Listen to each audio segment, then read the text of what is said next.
আমি তখন সদ্য ক্রাস খাওয়া ছেলেটির বর্ণনায় ব্যস্ত। বর্ণনা শেষে ওর কমেন্ট না পেয়ে পাশ ফিরি। তখন দেখি ও নেই। নেই তো নেই। পুরো রাস্তার কোনো জায়গাতে নেই। এর মধ্যে এমন কোনো ঘটনা ঘটেছে যেটা সন্দেহজনক? সব স্বাভাবিক ছিল। আপনারা অন্য কোনো মতলবে বের হননি তো? এই ধরুন বয়ফ্রেন্ডের সাথে মিট করা, পালিয়ে যাওয়া। রিমার যে বয়ফ্রেন্ড 10 মাসেও একবার দেখা করে না। আর আমার বয়ফ্রেন্ড তো একটা লিস্ট পুরা। দেখা করার আগে একটা অন্তত শিডিউল করে নিতে হয়। বাহ, নিজের কীর্তির কথা নিজের মুখেই বলছেন। এমন মেয়ে আজকাল দেখাই যায় না। আমি নিজেকে লুকাতে পছন্দ করি না। আমি যা আমি সবার কাছে তাই। আমার অসংখ্য বয়ফ্রেন্ড, কিন্তু কোনোটাই আমার বয়ফ্রেন্ড নয়। সবগুলো আমার ছ্যাঁকা খাওয়া বান্ধবীর থেকে নেওয়া। মানে হালকা টাইট দেওয়ার জন্যে। আচ্ছা, রিমা কবিরের বয়ফ্রেন্ডের নাম কি? শুভ্র। ওনাকে সন্দেহ করে লাভ নেই। সে তো ভালোভাবে হাঁটতেই পারে না। কিডন্যাপ করবে কি করে? ও, কে, ইউ ক্যান গো। কেন, আপনি কি থাকতে এসেছেন? প্লিজ স্যার, প্লিজ আমাকে জেলে ভরে দিন। আপনার আশেপাশে থাকলেও আমি ধন্য। তিথি অস্পষ্ট সুরে কথাটি বলে মিষ্টি মিষ্টি হাসল। ইরফাদের কানে গেল না কিছুই। তিথি উঠে দাঁড়ায়। তখনই ইরফাদ বলে, আচ্ছা, রিমা কবির কি বেলিফুলের স্মেল নিয়েছিলেন? হ্যাঁ হ্যাঁ, স্যার, ও তো নাক ডুবিয়ে রেখেছিল ফুলের মধ্যে। আই সি, এটাই কারণ। কি স্যার? নাথিং। গো। বলেন না স্যার, আমার আবার সাসপেন্সে ঘুম হবে না। আই সে, গো, না বললে আমি যাব না। ইরফাদ খানিকটা অবাক হয়। জীবনে বহু মানুষ দেখেছে ইরফাদ। এমন তেরা মানুষ তো দেখেনি। ইরফাদ কথা না বলে শক্ত চোখে তাকায়। তিথি তখন দরজার দিকে পা বাড়ায়। আবার কিছু একটা ভেবে পেছনে ফেরে। বলেন না স্যার, একটু, এক চিমটি বলেন। ইরফাদ মনে মনে ভাবে, আজব মেয়ে তো। কিন্তু মুখে কোনো কথা বলে না। চুপচাপ ফাইল ঘাটে। তিথি দরজায় দাঁড়িয়ে থাকে। সে মুখটা বেঁকে ভেঙচি কেটে বলে, এত তেরা কেন আপনি? বললে কি হয়, না শুনে যাব না আমি। ইরফাদ শক্ত চোখে শক্ত গলায় জাবিরকে ডাকে। জাবির। তিথি তড়িঘড়ি করে বলে, যাচ্ছি যাচ্ছি। মুডি লোক। ইরফাদ সত্যিই রেগে যায়। মুখের উপর কি সব কথাবার্তা? পাগল নাকি? এমন মেয়ে তার জীবনে দেখেনি সে। তিথি বেরিয়ে যায়। নিজের কাজে মন দেয় ইরফাদ। তিথি আবার দরজায় দাঁড়িয়ে উকি মেরে বলে, এসপি সাহেব, আপনি কি রেগে গেলেন? রাগলে দেখছি আপনাকে আরো সুন্দর লাগে। আবারও ক্রাস খেলাম তো। সত্য বলার অপরাধে আমাকে জেলে পাঠাতে পারেন। ইরফাদ জীবনে বহু মেয়েকে দেখেছে, কিন্তু এই প্রথম এমন বেহা বজ্জাত হতচ্ছাড়া মেয়ে দেখল। ইরফাদ কোনো প্রতিক্রিয়া করল না, যেন কথাটি শোনেওনি। তিথি আবারও বলল, ইসস, এত তো সুন্দর কেনরে? ইরফাদ রেগে বলল, আপনি যাবেন? রেগে যান কেন? এত হ্যান্ডসাম হয়ে বসে থাকলে তো আসামিও ক্রাশ খাবে। জেল থেকে তারা যেতে চাইবে না। ক্রাশ খাওয়া আপনার স্বভাব। না হলে কি ক্রাশের কথা বলতে বলতে বান্ধবীকে হারিয়ে বসেন? ক্রাশ খাওয়া ব্যক্তিটি আপনিই ছিলেন। বান্ধবী কে না হারালে আজ দেখাও হতো না। খুঁজেও পেতাম না। বান্ধবী নিখোঁজ হওয়াতে বেশ খুশি দেখাচ্ছে আপনাকে। সন্দেহ করে বসলেন নাকি আমাকে? পুলিশের চোখে শুধু সন্দেহ আর সন্দেহ। শুনুন, তিথি কাউকে দেখিয়ে দুঃখ প্রকাশ করে না। বান্ধবীর জন্যে ঠিকই পড়ছে। তিথি আবার বলল, আপনি রাজি থাকলে বাকি বয়ফ্রেন্ডগুলো কে একদম ব্লক করে দিব। একদম ভালো হয়ে যাব। একটা মেয়ে আপনার জন্যে ভালো হতে চাচ্ছে sir. Please accept me. Irfad শক্ত চোখে তাকালো। তিথির তাতে আসে যায় না। এই প্রথম তার কোনো ছেলে কে সত্যি সত্যি মনে ধরেছে। দরজায় দাঁড়ানো তিথি মনে মনে ভাবল, মুখ ফুটে বলতে না পারায় অনেক মেয়েই ভালোবাসার মানুষকে পায় না। সেই কাতারে সে নিজেকে ফেলতে চায় না। পছন্দ যখন হয়েই গেছে বলতে কিসের আপোষ? দুঃখের মধ্যেও একটা কথা না বললে পারছি না। Love you sir, please accept me. আপনি যাবেন? না, না গেলে কি করবেন? ধুরোর, আচ্ছা মেয়ে তো। এই যে স্যার, আমি কিন্তু অত নির্লজ্জ নই। কয়েকবার বলেছি, আরও কয়েকবার বলবো। রাজি হলে হবেন, না হলে নাই। এরপর সোজা আপনার ঘরে উঠব কিন্তু। ইরফাদ দাঁতে দাঁত ফেলেই বলে, আউট। তিথি দৌড়ে বেরিয়ে যায়। পথমধ্যে দেখা হয় একজন পুলিশের সাথে। তিথি নেইমপ্লেট দেখে বলে, আপনি আব্দুর রহমান? হ্যাঁ। ওহ, স্যার বলল স্যারের ফোন নাম্বারটা দিতে। কোন স্যার? ওই যে কেবিনে বসে আছে। ইরফাদ সিনহা। ওনার হাতে মেলা কাজ। আপনার নাম বলে দিলেন। স্যারের অনুমতি ব্যতীত স্যারের নম্বর দেওয়া নিষেধ। প্রয়োজন হলে স্যার নিজেই কার্ড দেন। স্যারই তো আপনার কথাই বলে দিল। কার্ড নাকি শেষ? যান যান শুনে আসুন। পুলিশ পা বাড়াতেই তিথি বলে উঠল, আমি যাই, আমার আবার মেলা কাজ। স্যার নম্বর দিতে বলল, দিলেন না। পরে কেউ বকা খেলে আমার কি? পা বাড়াতেই আব্দুর রহমান বললেন, শুনুন, লিখে দিচ্ছি। তিথি ছোট্ট কাগজে নম্বর লিখে নিল। তারপর নম্বরের ছোট্ট কাগজের ভাঁজে ওষ্ঠ স্পর্শ করে বলল, ইসস, এত ভাল্লাগে কেন রে আমার? রাত দিন বোঝার উপায় নেই। আধারে ডুবে থাকা চার দেয়ালের মাঝে মনে হচ্ছে গভীর রাত। একই মেঝের উপর থেকে ভেসে আসছে গভীর শ্বাসের শব্দ। আশেপাশে যেন অনেকেই আছে যারা ঘুমে তলিয়ে গেছে। রিমা চোখ খুলে আন্দাজ করল তার হাত দুটো পেছনের দিকে বাঁধা, মুখে টেপ লাগানো, কথা বলার উপায় নেই। কিন্তু কেন? সে কোথায়? সকালের কথা স্মৃতিচারণ করল সে। সকালে বেরিয়েছিল দুজন। তারপর কি হলো? তিথি কোথায়? সে ডাকে, তিথি, তিথি, কিন্তু সে শব্দ আর মুখ ভেদ করে বের হয় না। চোখের কোণা জলে পূর্ণ হয়ে ওঠে। ভয়ানক কিছু কল্পনা করে আত্মা কেঁপে ওঠে। তখনই ভেসে আসে কয়েকটি পুরুষের ভরাট গলা। তারা কিছু আলোচনা করছে। রিমা কান পেতে থাকে। ভেসে আসার পুরুষালী গলার দিকে আন্দাজে এগিয়ে যায়। দরজার ওপাশ থেকে কেউ বলছে, মনে রাখবেন এটাই আমাদের শেষ অপারেশন। ফুলফিল করতে পারলেই বেঁচে যাব। না হলে আজীবনের জন্যে জেলে পচে মরব। সবাই কেয়ারফুল থাকবে। আমাদের বাঁচতে হবে। সূর্য ডোবার প্রস্তুতি। দূরে কোথাও পশ্চিম আকাশে ঢুলে পড়ছে রক্তিম সূর্য। কচ্ছপের গতিতে গাছের ওপাশে হারিয়ে যাচ্ছে সূর্যের রক্তিম আভা। ইরফাদ নিজের রুমে প্রস্তুত হচ্ছে সিভিল ড্রেসে। বাকি কাজ সারার জন্য প্রস্তুতি নিচ্ছে সে। হঠাৎ বিছানার সাইড টেবিলে পড়ে থাকা মোবাইলটা কেঁপে উঠল। ইরফাদ ফোন তোলে। ওপাশ থেকে মেয়েলি গলা, স্যার, মিস সিনথিয়া তো কাঁদছে। ইরফাদের গলা স্বাভাবিক, যেন নেই জিজ্ঞাসা করার আগ্রহ, আর না জানার আগ্রহ। ইরফাদের চুপ থাকা অবস্থায় দায়িত্বরত পুলিশ বলেন, মিস সিনথিয়ার বাবা এসেছিলেন। সেই থেকে তিনি কেঁদেই চলেছেন। ইরফাদের এই মুহূর্তে সবচেয়ে প্রথম কাজ গতকালের কেস নিয়ে আগানো। অনেকগুলো মেয়ের লাইফ রিস্কে। যেহেতু নের দাবি এখনো আসেনি, সুতরাং হতে পারে চারের চেষ্টা। সকল যানবাহন থেকে শুরু বিভিন্ন চেকিং পয়েন্টে এলার্ট করা হয়েছে। যে করেই হোক সবাইকে জীবিত অবস্থায় উদ্ধার করতেই হবে। ভিকটিমের পরিবারের জবানবন্দিতে পাওয়া প্রত্যেকটা মেয়েই বেলিফুল পছন্দ করত। প্রত্যেকটা মেয়ের গুম হওয়ার লোকেশন জেনে নেওয়া হয়েছে। তার মধ্যে রিমা কবিরের লোকেশন থেকে পাওয়া ফুটেজ দেখেছে ইরফাদ একটু আগে। দুটো মেয়ে রোড সাইডে হাঁটছে। অতঃপর রিমা কবির বেলিফুল কিনেছিল। তারপর তিথির দেয়া তথ্যমতো রিমা কবির ফুলে নাক ডুবিয়ে দেয়। অতঃপর যা ঘটেছে তা আগেই ইরফাদ সন্দেহ করেছিল। বেলিফুলের ঘ্রাণের সাথে অন্য কিছু মেশানো ছিল। এক্ষেত্রে স্কোপালামিন নামক এক ধরনের ড্রাগস ব্যবহার করা হতে পারে। এটি এমন একটি ড্রাগস যা পাউডার, লিকুইড ও ইনজেক্ট আকারে পাওয়া যায়। পাউডার আকারের এই ড্রাগস ফোনের স্ক্রিনে, কাগজে ও বিভিন্নভাবে মানুষের শ্বাসে প্রবেশ করানো হয়। এটি একটি হ্যালুসিনেটিক ড্রাগস, যা শ্বাসে প্রবেশ করা মাত্রই মস্তিষ্কের নিয়ন্ত্রণ হারায়।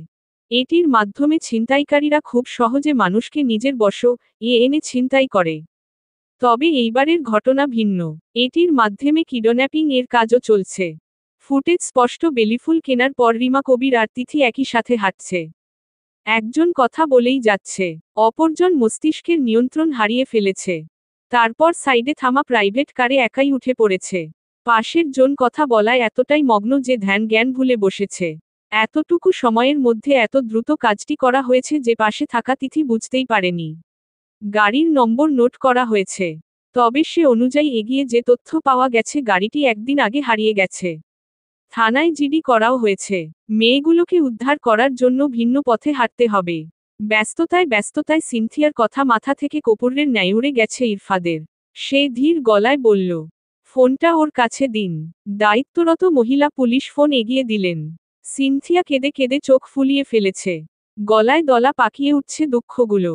এ সময়ে ইরফাদের নামটা শুনে তার গলা আরো ধরে আসে। কারণ জানা নেই, দুঃখের সময় সান্ত্বনা দিলে দুঃখ আরো উপচে পড়তে চায় তার। ফোন কানে ধরে নীরবে চোখের পানি ফেলে সে।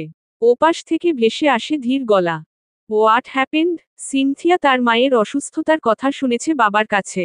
রিমার কথাও শুনেছে। এরপর থেকে চোখ দুটো আর শান্ত হচ্ছে না। কান্নারা তার ইচ্ছের বিরুদ্ধে বাঁধ ভেঙে উপচে পড়ছে।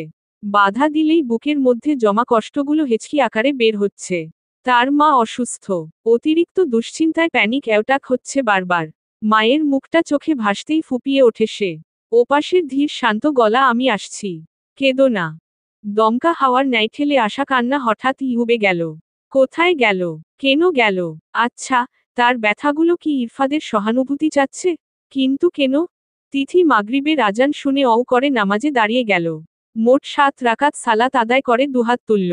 তার মোনাজাত জুড়ে সিনথিয়া নামটি প্রতিদিনই থাকে। আজ আরেকটি নতুন নাম যুক্ত হল, রিমা। রিমা যেখানেই থাকুক যেন সুস্থ থাকে। উদ্ধারকারীদের উদ্ধার করার পথ যেন আল্লাহ সহজ করে দেয়। রিমা সহ সকল মেয়েই যেন সুস্থ স্বাভাবিকভাবে মায়ের কোলে ফেরে। কোনো মায়ের যেন শূন্য না হয়। সব শেষে বলল, আমার 2টা কাছের মানুষ, কে তুমি দূরে নিয়ে গেলে। আমার যে আর কেউ রইল না। সবার মতো আমি তো দুঃখ দেখাতে পারি না। বলতে পারি না আমার কষ্ট হচ্ছে। দুঃখ পেতে পেতে ইস্পাতের মতো কঠিন হয়ে গেছি আমি। আমি এখন সব জায়গাতেই হাসতে শিখেছি। অকারণেও হাসতে পারি। সবার সামনে 2-4টা চড় খেয়েও হাসতে পারি। আমি জানি আমি খারাপ। তবে আমি যেমনই হই, ওরা দুজন আমার ভালো থাকার কারণ। আমি সত্যিই ওদের খুব ভালোবাসি। তুমি ওদের কোনো ক্ষতি করো না। ওদের ভালোভাবে ফিরিয়ে দাও। ওরা ফিরলে আমি 2টো রোজা রাখব। 2 চোখের টুপোটুপ করে পড়া অশ্রু মুছে নিল 2 হাতের ছোঁয়ায়। তারপর উঠে বসল বিছানায়। রুমের সামনে দিয়ে হেঁটে যাচ্ছে তিথির মামাতো বোন হিয়া। তিথি দৌড়ে উঠে গেল। হাত ধরে টেনে নিয়ে এলো হিয়া। কে? 1 মিনিট আগেও যে কাঁদছিল তার ক্রিয়াকলাপে বোঝার উপায় নেই সে দুঃখ পায়। তাকে দেখে সবসময় চিল মুড লাগে। যার কোনো দুঃখ নেই। সে খিলখিলিয়ে কিছুক্ষণ হেসে নিল। তারপর বলল, কুটুস রে, শোন শোন, আজ যে কি করেছি। হিয়াকে তিথি কুটুস বলেই ডাকে। কুটুসের জানার আগ্রহ ব্যাপক। বোনের কার্যকলাপ সে ভালোভাবেই জানে। পুরো গল্প শোনার জন্য সে পা দুটো ভাঁজ করে বিছানায় আরাম করে বসল। তারপর বলল, কি করেছ আপু? আজ থানায় গেছিলাম। এসপি তো কিউটের দলা একটা। এত সুন্দর, এত তো সুন্দর। এর আগে বলেছিলাম না, রাস্তায় দেখেছিলাম একটা ছেলেকে। থানায় গিয়ে দেখি সেই তো এসপি। বলো কি? আমি না আবেগে প্রপোজ করে ফেলেছি। কি বলো? অন ডিউটি অফিসারকে প্রপোজ করে বসলে? হম। তুমি জানো এসপি ফুল মিনিং কি? এসপি কি? জানি রে জানি। তোমার ভয় করলো না? করেছিল। ব্যাটা মনে হয় বেশি ভদ্র। যেভাবে চোখ শক্ত করে তাকাচ্ছিল। তবে মেয়ে বলে বেঁচে গেলাম মনে হয়। এমন কাজ আর করো না। নেহাত ভদ্র ভালো মানুষ বলে বেঁচে গেছো। অন্য কেউ হলে সত্যিই সম্মানহানি করত। আর অন ডিউটি অফিসারের সাথে এমন ফ্লার্ট করা উচিত হয়নি। আমি না সত্যিই বেশি বেশি পাকনামি করি। ফোন নম্বর এনেছি। একবার সরি বলবো? তোর কি লজ্জা শরম বলতে কিছু আছে? নিজের তো মান সম্মান নাই। অন্যের মান সম্মান খোয়াতে যা দরকার তা তো ভালো জানিস তুই। তিথির মুখের কথা কেড়ে তিথির মামি চড়াও গলায় বলল এসব। তারপর সোজা এসে ঠাস করে চড় বসালো হিয়ার গালে। তোরে না বলছি এই অসভ্য মেয়ের কাছে বসবি না। তিথির চোখ দুটো শক্ত রয়ে গেল। এসব খুব কমন, রোজকার ঘটনা। তার তো কথা বলার মানুষ নেই। মামির রান্না করার ব্যস্ততার ফাঁকে কথা বলতে হিয়াকে ডেকেছিল সে। না হলে ডাকতো না। নিজের জন্যে আর খারাপ লাগে না। তবে 16 বছর বয়সী ছোট হিয়া তার জন্যে মার খেল। এটা সে মেনে নিতে পারছিল না।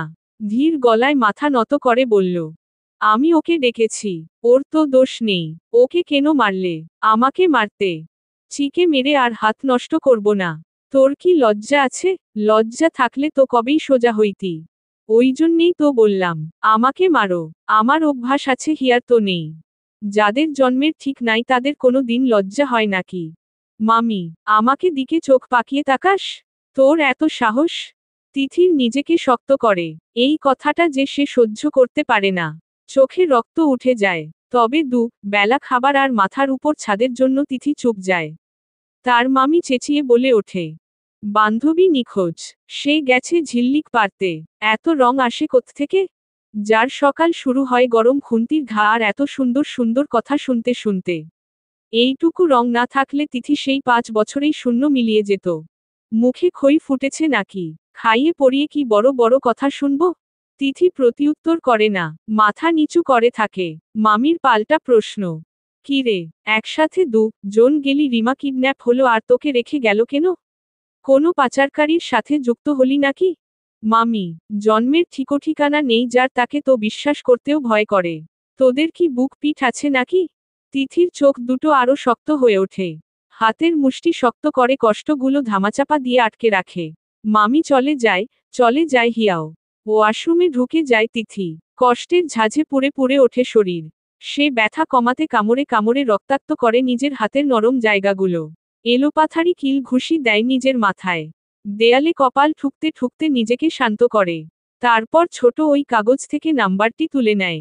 তারপর মেসেজ অপশনে গিয়ে লিখে, আসসালামু আলাইকুম, আমি তিথি। হয়তো ভুলে গেছেন। আপনার সাথে আজকে ফ্লার্ট করার জন্যে আমি দুঃখিত, লজ্জিত। আসলে বাবা মাহীন বড় হয়েছি তো। অনেক কিছু শিখতে পারিনি। Please forgive me. Dash dash dash dash dash. গতকালের মতো আজ বৃষ্টি নেই। তবে একইভাবে পাশাপাশি বসেছে ইরফাদ সিনথিয়া। ইরফাদ গাড়ি চালাচ্ছে সেদিনের মতো চুপচাপ। উদ্দেশ্য হাসপাতাল। 30 মিনিটের মধ্যে কাজ শেষ করে সিনথিয়া, কে রেখে যাবে আগের স্থানে। মাথার মধ্যে কাজগুলো গুছিয়ে নিচ্ছে সে। আর একটু পরপর লুকিং গ্লাসে তাকাচ্ছে। একটা কালো গাড়ি তার গাড়ির পিছনে। ইরফাদ একই গলির মধ্যে দিয়ে দুবার পাক ঘোরে। তার গাড়ির গতির সাথে পেছনের গাড়ির গতি কম বেশি হচ্ছে। সে স্পিড বাড়িয়ে দিলে পেছনের গাড়ি দ্রুত ছোটে। আবার কমালে পেছনের গাড়ির গতি কমে। জুতোতে গোজা রিভলভার হাতে তুলে নেয় ইরফাদ। চোখ মুখ শক্ত হয়ে ওঠে ক্রমেই। এক হাতে স্টিয়ারিং আরেক হাতে রিভলভার। আজকে এর শেষ সে দেখেই ছাড়বে। রিমা, পাশে থাকা সকলে ঘুমাচ্ছে। তার ঘুম ভাঙলেও পুরো বিষয়টা বুঝে নিতে ঘুমের ভান করে শুয়ে আছে। কিছুক্ষণ পর পর একটি ছেলে ঘরে প্রবেশ করে, সব পর্যবেক্ষণ করে যাচ্ছে। চুপচাপ সকল ঘটনা বুঝতে চাইছে রিমা। ছেলেগুলো চায় কি, কেন এতগুলো মেয়েকে তুলে এনেছে? সে মনে মনে এখান থেকে বের হওয়ার ফন্দি এঁটে যাচ্ছে। কান পেতে শুনতে চাইছে সে আছেটা কোথায়, কোনো শব্দ শোনা যায় কি না। কিন্তু ওপাশ থেকে শোনা যাচ্ছে ফুল ভলিউমে গান। লুঙ্গি ডান্স, লুঙ্গি ডান্স। বাইরের শব্দ শোনা যাচ্ছে না। কিছুক্ষণ পূর্বের আসা ছেলেটা চলে যাওয়ার পর রিমা উঠে দাঁড়ায়। সন্তর্পণে পা ফেলে দরজার বাইরে বের হয়। রুমের বাইরে খোলা ড্রয়িং রুম পার হতেই হঠাৎই মাথায় চেনা জিনিস সিগন্যাল দেয়। গুটি গুটি পায়ে পাশের রুমে যায়। ড্রিম লাইট ঝালানো রুম। সাদা ফিনফিনে জানালার পর্দা ঝুলছে। থাই গ্লাসে লক দেয়া। বিছানার উপর বসে সারা বিছানায় হাত বুলায় রিমা। চেনা গন্ধটা তাকে যেন আষ্টেপৃষ্ঠে আঁকড়ে ধরে। মনের মধ্যে আশঙ্কা কু করে ডেকে ওঠে। বুক ভারী হয়। চেনা সাইড টেবিলের ড্রয়ার খুলে বের করে একটি ফ্রেমে বাঁধা দুজনের ভালোবাসার মুহূর্তে ক্লিকে তোলা ছবি। বুকটার উপর পাহাড়ের মতো ভারী কিছু যেন বিনা সংকেতে পড়ে। ভালোবেসে ভালোবাসার মানুষ যদি এত বড় খেলা খেলে, তাহলে ভালোবেসে এই খেলা মেনে নিতে এত কষ্ট হয় কেন আমাদের? ভালোবাসায় এত যন্ত্রণা কিসের? পৃথিবীতে অনেক ধরনের মানুষ আছে। তাদের মধ্যে কেউ রূপের প্রেমে পড়ে আর কেউ হয়তো ব্যক্তিত্বের। তবে রিমা তো ভালোবেসেছিল একজনের অসহায়ত্ব দেখে। সেদিন এক ভয়াবহ দুর্ঘটনার সম্মুখীন হয় তারা। সেদিন ঘুম থেকে উঠে সকাল সকাল বেরিয়েছিল রিমা। প্রথমে ব্যাংকে টাকা জমা দিবে, তারপর সারাদিন 3 বান্ধবী মিলে পুরো শহর দাপিয়ে বেড়াবে। সেই উদ্দেশ্য সিএনজিতে উঠে বসে 3 জন একসাথে হলে পুরো দুনিয়া ভুলে বসে তারা। সেদিনও গল্পে গল্পে তোলপাড় অবস্থা। হঠাৎ সিএনজি চালকের ফোন আসে। ফোন রিসিভ করেন চালক। কথা বলার তালে অসাবধানতাবশত সামনে থাকা বাইককে ধাক্কা মারে। ছেলেটি বাইক থেকে ছিটকে পড়ে সিএনজি সামনে চলে যায়। পিছনে থাকা চলন্ত বাসের চাকায় পিষে যায় ছেলেটির পা। সিএনজিতে থাকা 3জনই আঘাত পায়। সিএনজি চালক সিএনজি রেখে পালিয়ে যায়। রিমা সহ বাকিরা সিএনজি থেকে বের হয়। পড়ে থাকা ছেলেটির মুমূর্ষু অবস্থা, জ্ঞান নেই। মুখ দেখে চমকে যায় রিমা। রিমা ছেলেটিকে চেনে। ছেলেটির নাম শুভ্র। ভালো চিত্র আঁকে। রিমা দেখতে পারে না ছেলেটির এই অবস্থা। চোখ বন্ধ করে থাকে। রাস্তার মানুষ বাস চালককে টেনে নামায়। কিছু মানুষ মিলে ছেলেটিকে হাসপাতালে নেন। রিমা, সিনথিয়া আর তিথিও যায় সাথে। শুভ্র, কললিস্টের প্রথম নম্বরে কল দিলে কিছু ছেলে বন্ধু আসে। কিন্তু পরিবারের কেউ আসে না। ছেলেটির ইমার্জেন্সি অপারেশন করানো প্রয়োজন। কিছু ফর্মালিটিস এর জন্যে ছেলেটির পরিবারকে প্রয়োজন। কিন্তু তার বন্ধুরা জানায় ছেলেটির পরিবার নেই। একটা বোন আছে, সেও দেশের বাইরে থাকে। রোগীর পরিবারের অনুপস্থিতি আর টাকা জমা না করার কারণে ফেলে রাখা হয় ওভাবেই ছেলেটিকে। রিমার নরম মনটা সেদিন হুহু করে উঠেছিল। কেন উঠেছিল তার কারণ জানা নেই। একজন অসহায় ছেলের পাশে দাঁড়ানোর জন্যে মনটা ব্যাকুল হয়ে উঠেছিল। প্রথমবারের মতো সে একটা বড় সিদ্ধান্ত নেয়। হাসপাতালের রিসিপশনে দাঁড়িয়ে রিসিপশনিস্টকে বলে, একটু আগে অ্যাক্সিডেন্ট হওয়া পেশেন্ট, ট্রিটমেন্টের জন্যে কি ফর্মালিটিস আছে? জি ম্যাম, পেমেন্ট করতে হবে আর বন্ডে সাইন করতে হবে। অ্যামাউন্ট 50K দিলে ট্রিটমেন্ট শুরু হবে। বাকিটা পরে পেমেন্ট করা যাবে। যা ফ্রেন্ড, আমি বন্ডে সাইন করতে চাই। হবে, ওনার ফ্যামিলি, সদস্য প্রয়োজন। শুভ্র, ফ্যামিলি নেই। পরিবারের পর সবচেয়ে কাছের মানুষ হলো বন্ধু। আমি শুভ্র, বন্ধু, আমি শুভ্র, পরিবার। আপনি সব রেডি করুন, আমি পেমেন্ট করে দিচ্ছি। সেদিন রিমার অন্য রূপ দেখা দেখেছিল তিথি, সিনথিয়া। তারা তো অবাক হয়ে তাকিয়েছিল। রিমা যা করছিল তাতে মনে হচ্ছিল সে 50,000 না 100 টাকা পেমেন্ট করতে চাচ্ছে। সিনথিয়া রিমাকে টেনে নিয়ে বলে, তুই ওকে চিনিস? হুম, কি হয় তোর? কখনো তো বলিসনি। বন্ধু, কোথাকার বন্ধু? বলিসনি তো। আর এত টাকা পাবি কোথায়? বাবার ভিসার ডেট শেষ, ওইখানে টাকার প্রয়োজন, তাই এই মাসে কোনো টাকা পাঠায়নি। গত বছর মামাকে 1 লাখ টাকা দিয়েছিল বাবা। সানডে মামা টাকা দিয়ে গেছে। আম্মুর কাছে গোছানো কিছু টাকা আছে, তাই বলল বাকি টাকা ব্যাংকে রেখে আসতে। টাকা নিয়ে বের হয়েছিলাম আজ।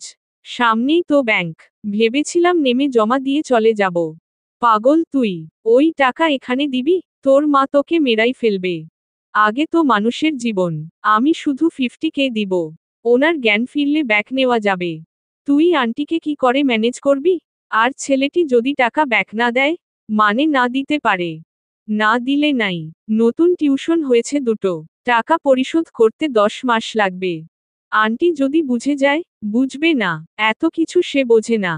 10 মাসের মধ্যে টাকা জমা দিয়ে দিব ব্যাংকে। শুভ্র, ট্রিটমেন্ট শুরু হয়। রিমা, সিনথিয়া, তিথি সারাদিন ওখানেই থাকে। রাতে বাসায় ফেরে। সারা রাত ঘুম হয় না রিমার। ভোরের আলো ফুটতেই সে উঠে পড়ে। সিনথিয়া, তিথিকে নিয়ে 10টা নাগাদ হাসপাতালে যায়। ছেলেটির জ্ঞান ফিরেছে। তার ছেলে বন্ধুরা ইতিমধ্যে রিমার কথা বলেও ফেলেছে শুভ্রকে। রিমা প্রথমেই ডাক্তারের কাছে ছেলেটির কন্ডিশন জিজ্ঞেস করে। ডাক্তার বলেন, বাম পা ঠিক হতে নাও পারে। রিমা ছেলেটির সাথে দেখা করে। সেখান থেকে শুভ্র, সাথে ভালোভাবে পরিচয়। পরিচয় থেকে প্রণয়। সেই সূত্র ধরে শুভ্র, বাসায় কয়েকবার আসা যাওয়া করেছে সে। শুভ্র, নিজের বাসা নয়। বাসাটা তার বোনের। বোন দেশের বাইরে। পুরো বাসা জুড়ে সে একাই থাকে। এক পর্যায়ে দুজনের মনে একটা ভয় ছিল। যদি রিমার পরিবার না মানে? বাবা মা কখনোই চাইবে না তার মেয়েকে এমন মানুষের হাতে তুলে দিতে। সেই জায়গা থেকে রিমা জোরাজুরি করে গোপনে বিয়ে জন্য। বাকিটা সে দেখে নিবে। রিমা, জেদের কাছে হেরে গিয়ে শুভ্র রিমাকে গোপনে বিয়ে করে। সেই সূত্রে এই বাসা তার ভীষণ চেনা। প্রাইভেট আর ভার্সিটি ফাঁকি দিয়ে অনেকবারই তো এই বাসায় এসেছে সে। এই সাইড টেবিলের ড্রয়ারে রাখা ফটোফ্রেম তো তাদের বিয়ের দিনের। শুভ্র, ফোনে শুভ্র, ক্লিকে তোলা ছবি।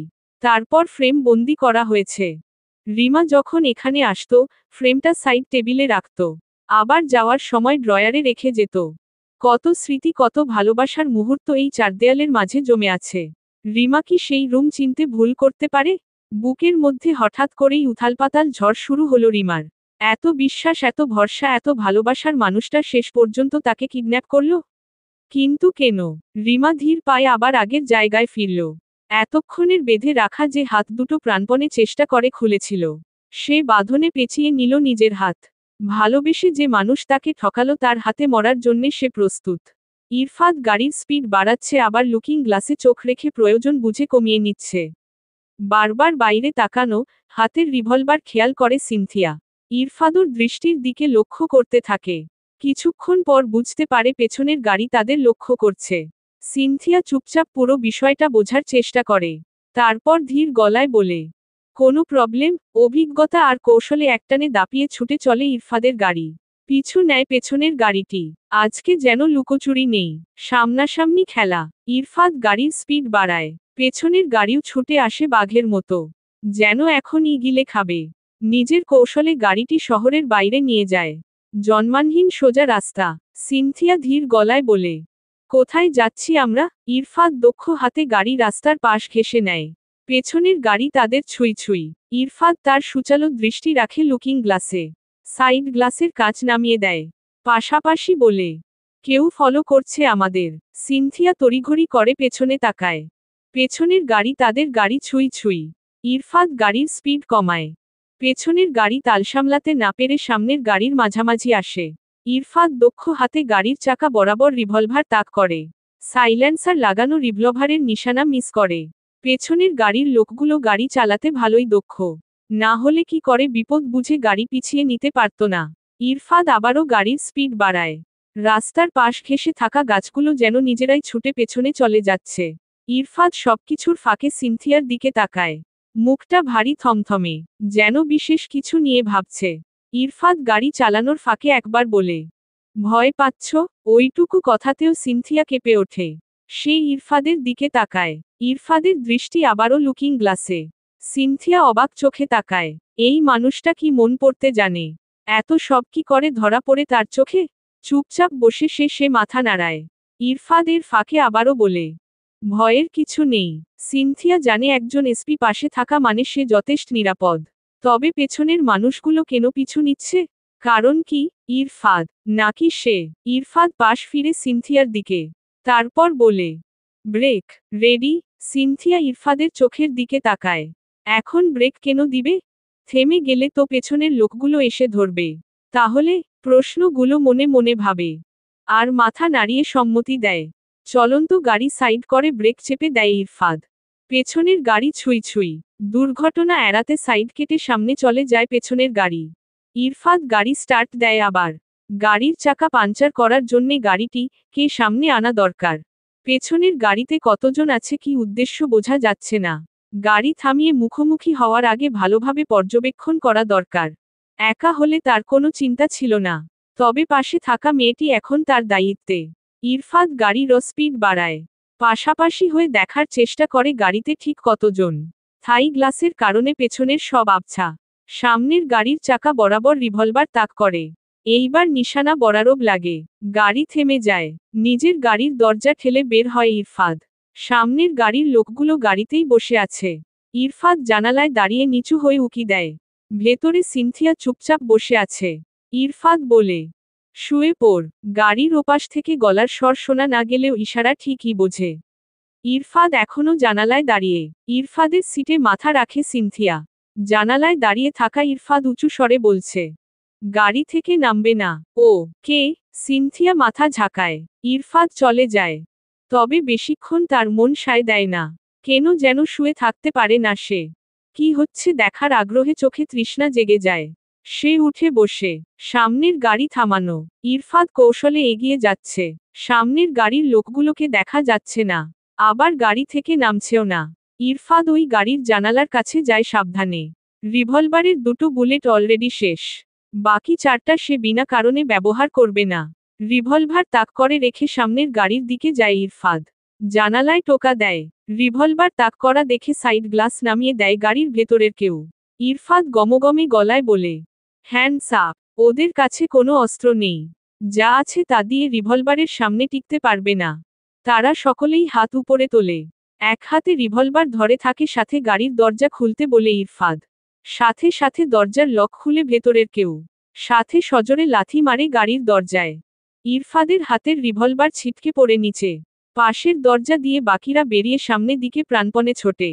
রাস্তায় ছিটকে পড়া রিভলভার তুলে তাদের পিছনে ছোটে ইরফাদ। এদিকে সিনথিয়া একা গাড়িতে বসে থাকে। জানালায় তাকিয়ে দেখে নেয় পুরো পরিবেশ। চারপাশটা প্রায় জনমানবশূন্য, কোনো গ্রাম্য পরিবেশ। মাঝখান দিয়ে রাস্তা, দুপাশে কোনো ক্ষেত হবে। আশেপাশে কোনো বাড়ি ঘর নেই। রাস্তায় নেই কোনো লাইট। একা জনমানবশূন্য জায়গায় গাড়িতে বসে তার ভয় লাগতে শুরু করে। তবে অপেক্ষা করা ছাড়া তার তো কোন উপায় নেই। সে সামনে তাকিয়ে অধীর আগ্রহে তাকিয়ে থাকে। কেন লোকগুলো পিছু নিল, ধরার চেষ্টা করল, আবার পালিয়েও গেল। রিমা অঝরে ঝরা বৃষ্টির মতো চোখের জল ফেলে। বুকের মধ্যে ঠকে যাওয়ার এক নির্মম ব্যথা তাকে ঝাঝরা করে দিচ্ছে। যে মানুষটা কে অসহায় ভেবে পুরো পৃথিবীকে বাদ করে তার পাশে দাঁড়ালো, আর সেই মানুষটা তাকেই বাদ দিয়ে দিল।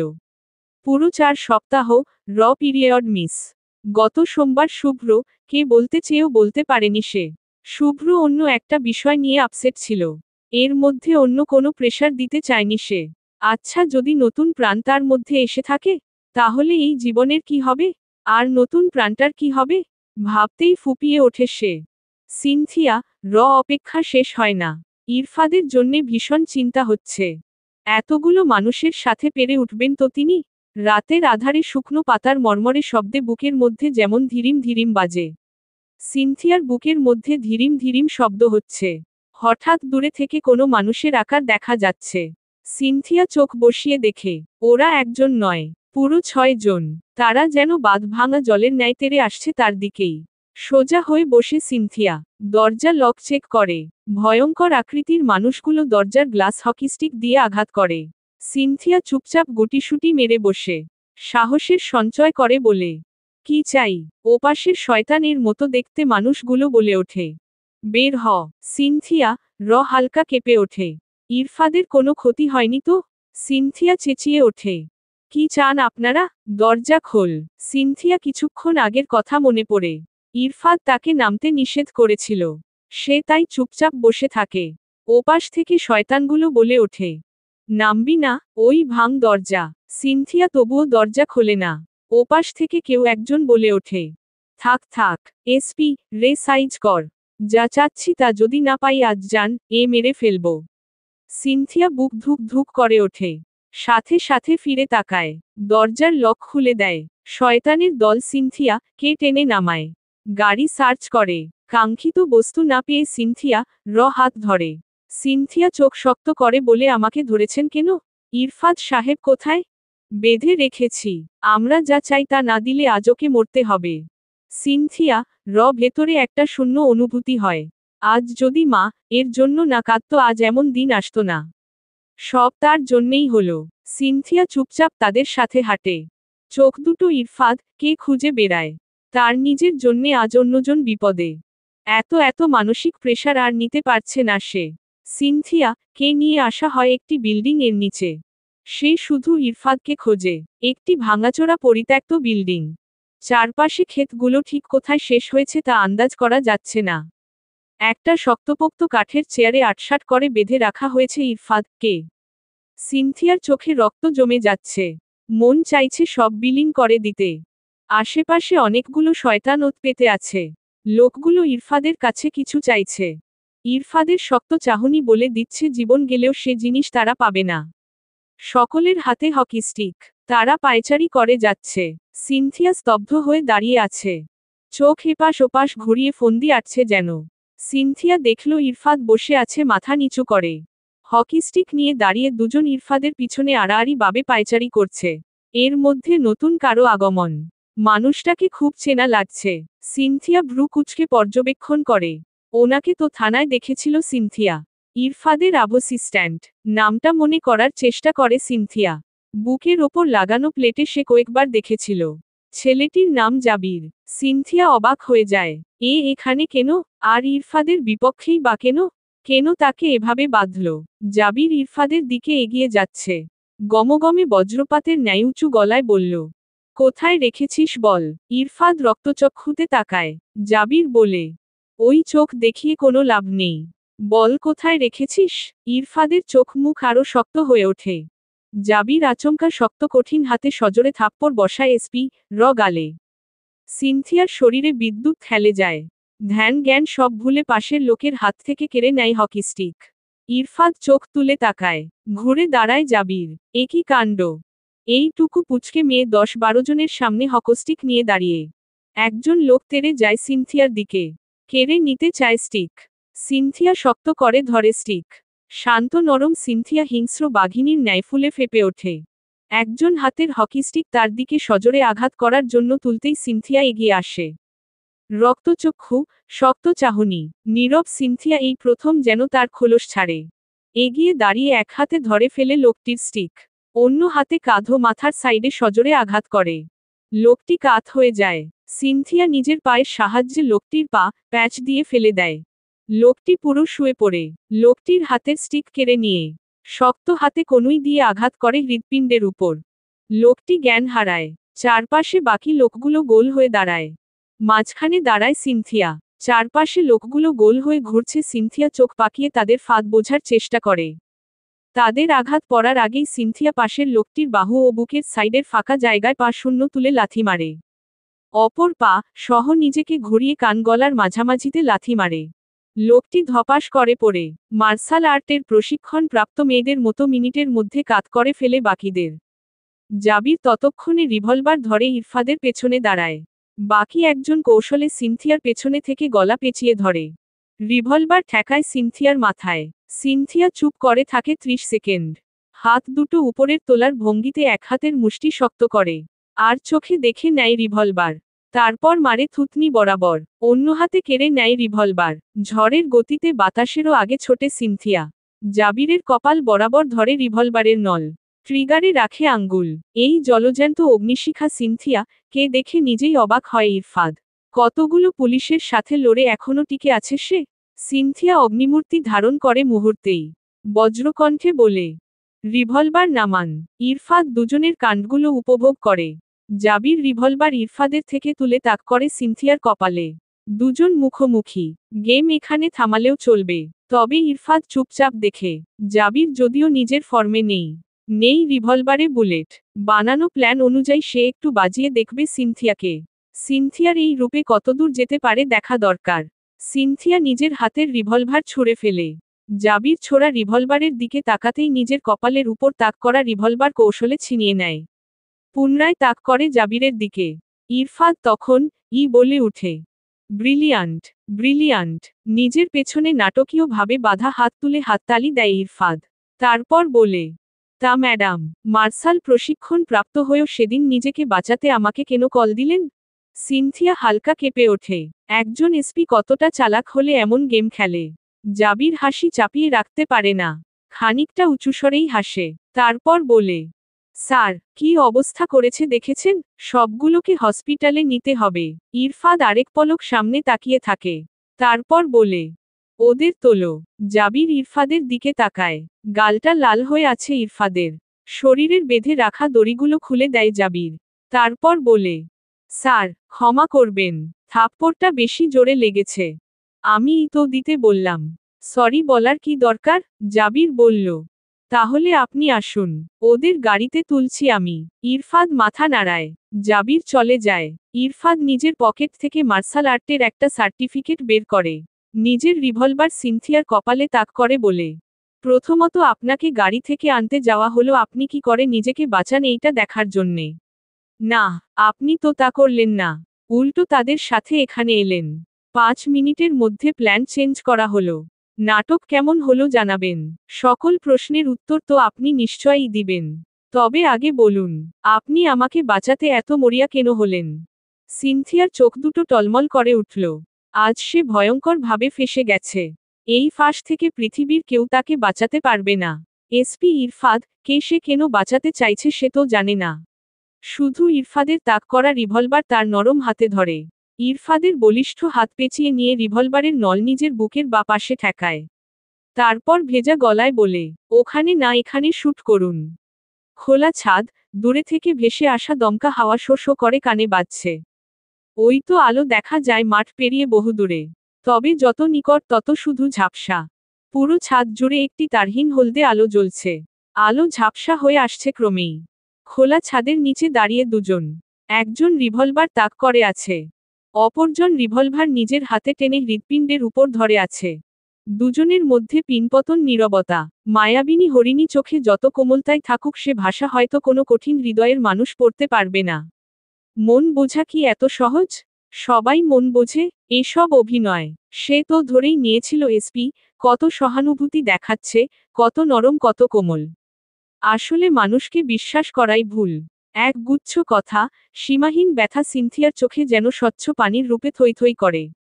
তবে সে জানে, এ চোখের জল নিজের কাছে এক সমুদ্র দুঃখ, ব্যথা, যন্ত্রণার এক অপ্রকাশিত উপন্যাস আর অপরের কাছে ফোঁটা স্বচ্ছ পানি অথবা সস্তা গল্প। নিজের দুঃখ কখনো অন্যকে স্পর্শ করে না। কেউ দুঃখের ভাগও নেয় না।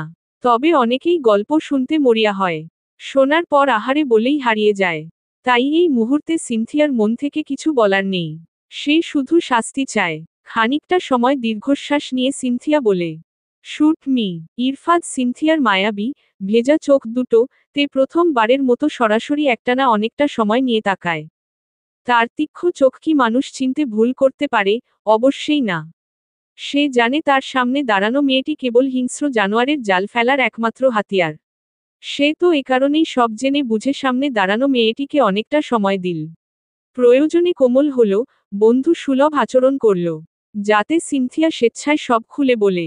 কিন্তু মেয়েটি এতই সরল আর এতই আবেগী। এত কষ্ট সয়েও সত্যিটা বলল না। সত্যি বললে কি আর এই নাটক তাকে সাজাতে হতো? এত দুঃখ তো তাকে দিত না। ইরফাদের গলায় সেই আগের শীতল সুর, যা পুরো হৃদয়কে বরফ শীতল করে দিতে পারে। ইরফাদ আরও কিছু পেপারস খুলে দেখায়। তারপর ধীর গলায় বলে, সব বললেই তো হয়। নিজেকে কেন কষ্ট দিচ্ছ তুমি? কি বলবো? তোমাকে অ্যাডপ্ট করা হয়েছিল, আমাকে বলনি। তুমি মার্শাল আর্ট জানো, আমাকে বলনি। তুমি একজন অ্যাপ ডেভেলপার, তুমি কিচ্ছু বলনি সিনথি। সিনথিয়া পাথরের মূর্তির ন্যায় দাঁড়িয়ে থাকে, যেন পৃথিবীর কোনো শব্দ, কোনো কিছু তাকে স্পর্শ করে না। ইরফাদ রিভলভার সরায়। এটা তাক করা শুধুমাত্র একটু ভয় দেখানোর জন্যে। আসলে এই সত্যি ভয় দেখিয়ে বের হবে না। ইরফাদকে এর চেয়েও কোমল হতে হবে, যাতে সিনথিয়া ভরসা করতে পারে। ইরফাদ এক পা এগিয়ে দাঁড়ায়, নিজের বলিষ্ঠ কঠিন হাত আবারও কোমল করে সিনথিয়ার মাথায় রাখে। ট্রাস্ট মি, আমি সব ঠিক করে দিব। সিনথিয়া চোখ উল্টিয়ে ভরসার হাতটা টলমল ঝাপসা চোখে দেখে। সে দীর্ঘ শ্বাস টেনে নেয়, ফুপিয়ে উঠে, কিন্তু কিচ্ছু বলে না।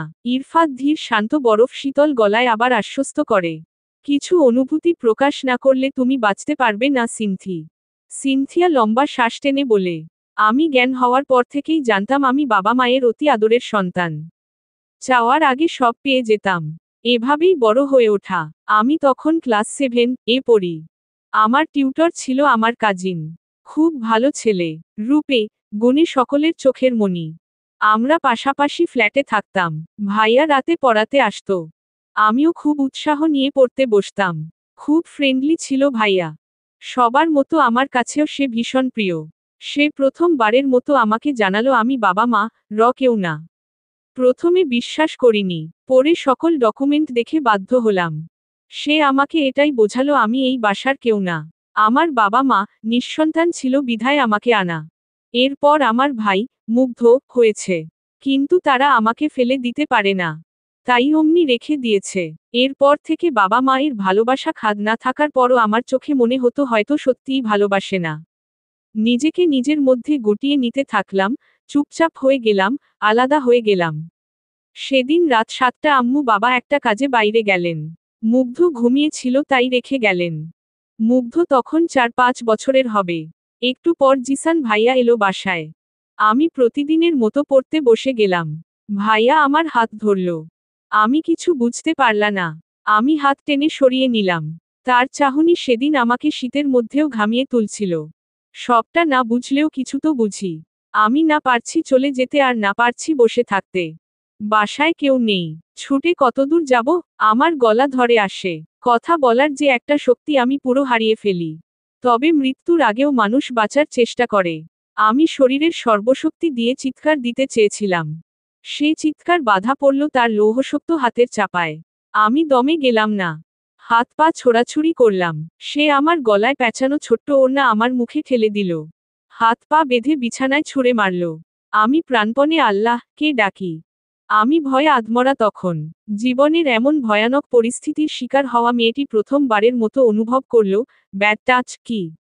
সে আমাকে পরপর 3টে জায়গায় তার জ্বলন্ত নোংরা ওষ্ঠের স্পর্শ দেয়। একটা ঘাড়ে, একটা গলায় আর একটা হৃদয়ের উপর। এরপর কলিং বেল বাজে। সে আমার হাত পায়ের বাঁধন খোলে আর বলে, এসব যদি বলি তাহলে কেউ বিশ্বাস করবে না। কেউ না। এতে আমি উল্টো বাবা মা আর নিজের জায়গা হারাবো। রাস্তায় রাস্তায় ঘুরব, কেউ জায়গা দিবে না। সেদিন আমি প্রথমবারের মতো সব চেপে যাই। ওই রাতে যন্ত্রণায় ওই অবুঝ সিনথিয়া চোখের পাতা এক করতে পারেনি। শুধু নিঃশব্দে কাঁদে। এরপরও সুযোগের ব্যবহার জিসান বরাবর করার চেষ্টা করে। আমি অসংখ্য বার আম্মু কে বলতে যেও পারিনি। বাবা কে বলতে পারিনি।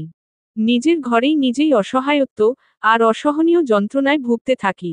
চোখের নিচে কালি জমে, ক্লাসে মনোযোগ নেই, পৃথিবীর কোনো কিছুতে মন দিতে পারি না।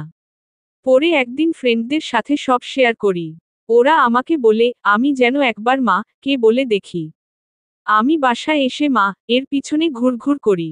আম্মু জিজ্ঞেস করে, কিছু বলবি? আমি পুরো বিষয়টা খুলে বলি।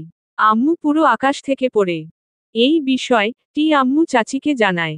চাচি আর ভাইয়া মিলে আম্মুকে একটা চিঠি দেয়। সেখানে লেখা, আমি তোমাকে ভালোবাসি। ভাইয়া আম্মুকে বুঝায় আমি চিঠি ভাইয়াকে দিয়েছি। ভাইয়া রাজি হয়নি বলে আমি ওইসব বানিয়ে বলছি। আম্মু সেদিন প্রথমবারের মতো আমাকে মারে। চিঠি আমার হাতের লেখা ছিল। একবার পোড়ানোর ফাঁকে ভাইয়া একটা ট্রান্সলেশন করতে দিয়েছিল। ওই সেন্টেন্স দেখে পড়ে মনে পড়ল, উপরের অংশটুকু ছিঁড়ে ফেলা হয়েছে। আমি ফেঁসে গেলাম। বাবার কাছে ছোট হলাম। এভাবেই চলছিল। ভাইয়া কিছু দিনের জন্যে আসা বন্ধ দিল। যেহেতু তাদের সকলের মতে ভাইয়ার কোনো দোষ নেই, তাই আম্মু তাকে বাবা সোনা বলে আবার নিয়ে আসলো। আমার ভয়ের দিন শুরু। তবে বেঁকে বসলাম তার কাছে, আমি আর পড়ব না। মরে গেলেও না। কেউ অবশ্য জোর করল না। তবে ভাইয়ার আসা যাওয়া চলাকালীন আমি ইনসিকিউর ফিল করতাম। ঠিক ওই সময়ে টিভিতে একবার আত্মরক্ষার জন্যে মার্শাল আর্টের কথা জানলাম। বাবার কাছে আবদার করলাম মার্শাল আর্টে ভর্তি হব। বাবা কেন যেন না করলেন না। তবে মা বেঁকে বসলেন। কিন্তু একদিন বাবা আমার স্কুলে গেলেন। সেখান থেকে চুপ করে আমাকে ভর্তি মার্শাল আর্ট একাডেমিতে ভর্তি করে দিলেন। শুরু হলো আমার নতুন যাত্রা। এইটুকু বলেই সিনথিয়া উল্টো ঘোরে। নিজের জামার পেছনের জিপার টেনে নিচু করে। ইরফাত তখন হাতের ভাঁজে হাত গুজে দাঁড়িয়ে আছে। চোখ দুটো মাটিতে নিবন্ধ। পেছনে ঘুরে সিনথিয়া বলে, সেদিন ছিল আমার জীবনের স্মরণীয় দিন। কেউ বাসায় নেই। আমাকে চাচির কাছে রেখে যায় আম্মু। ভাইয়া সেদিন ঢাকার বাইরে। আমিও থেকে যাই নিশ্চিন্তে। আমি বিকেলে ঘুম। চাচি বিকেল বেলা ছাদে যায়। হঠাৎ অনুভব করি আমার পিঠে সুরসুরি লাগছে।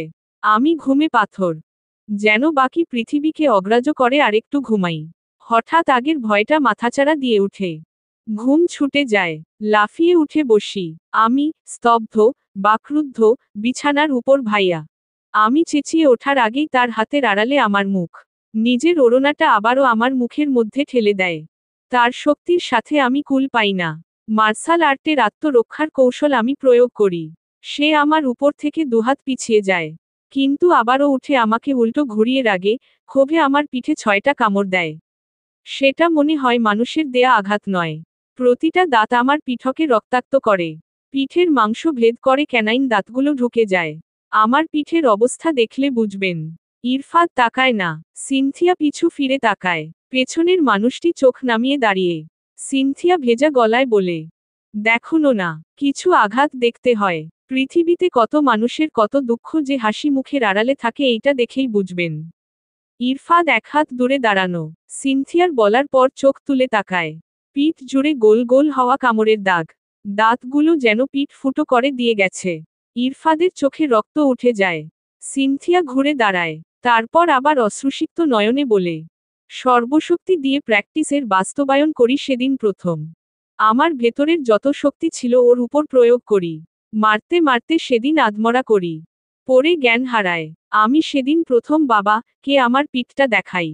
আমি যদি মিথ্যা বলি এই জানোয়ারের মতো কামড় কে দিল? আমি কি আমার পিছনে কামড়াতে পারি? বাবা সেদিন কেঁদেছিল।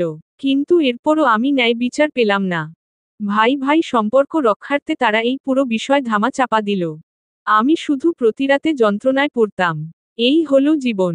পুরুষ নামক শব্দটায় ঘৃণা জমল। কারো সাথে কথা বলতাম না।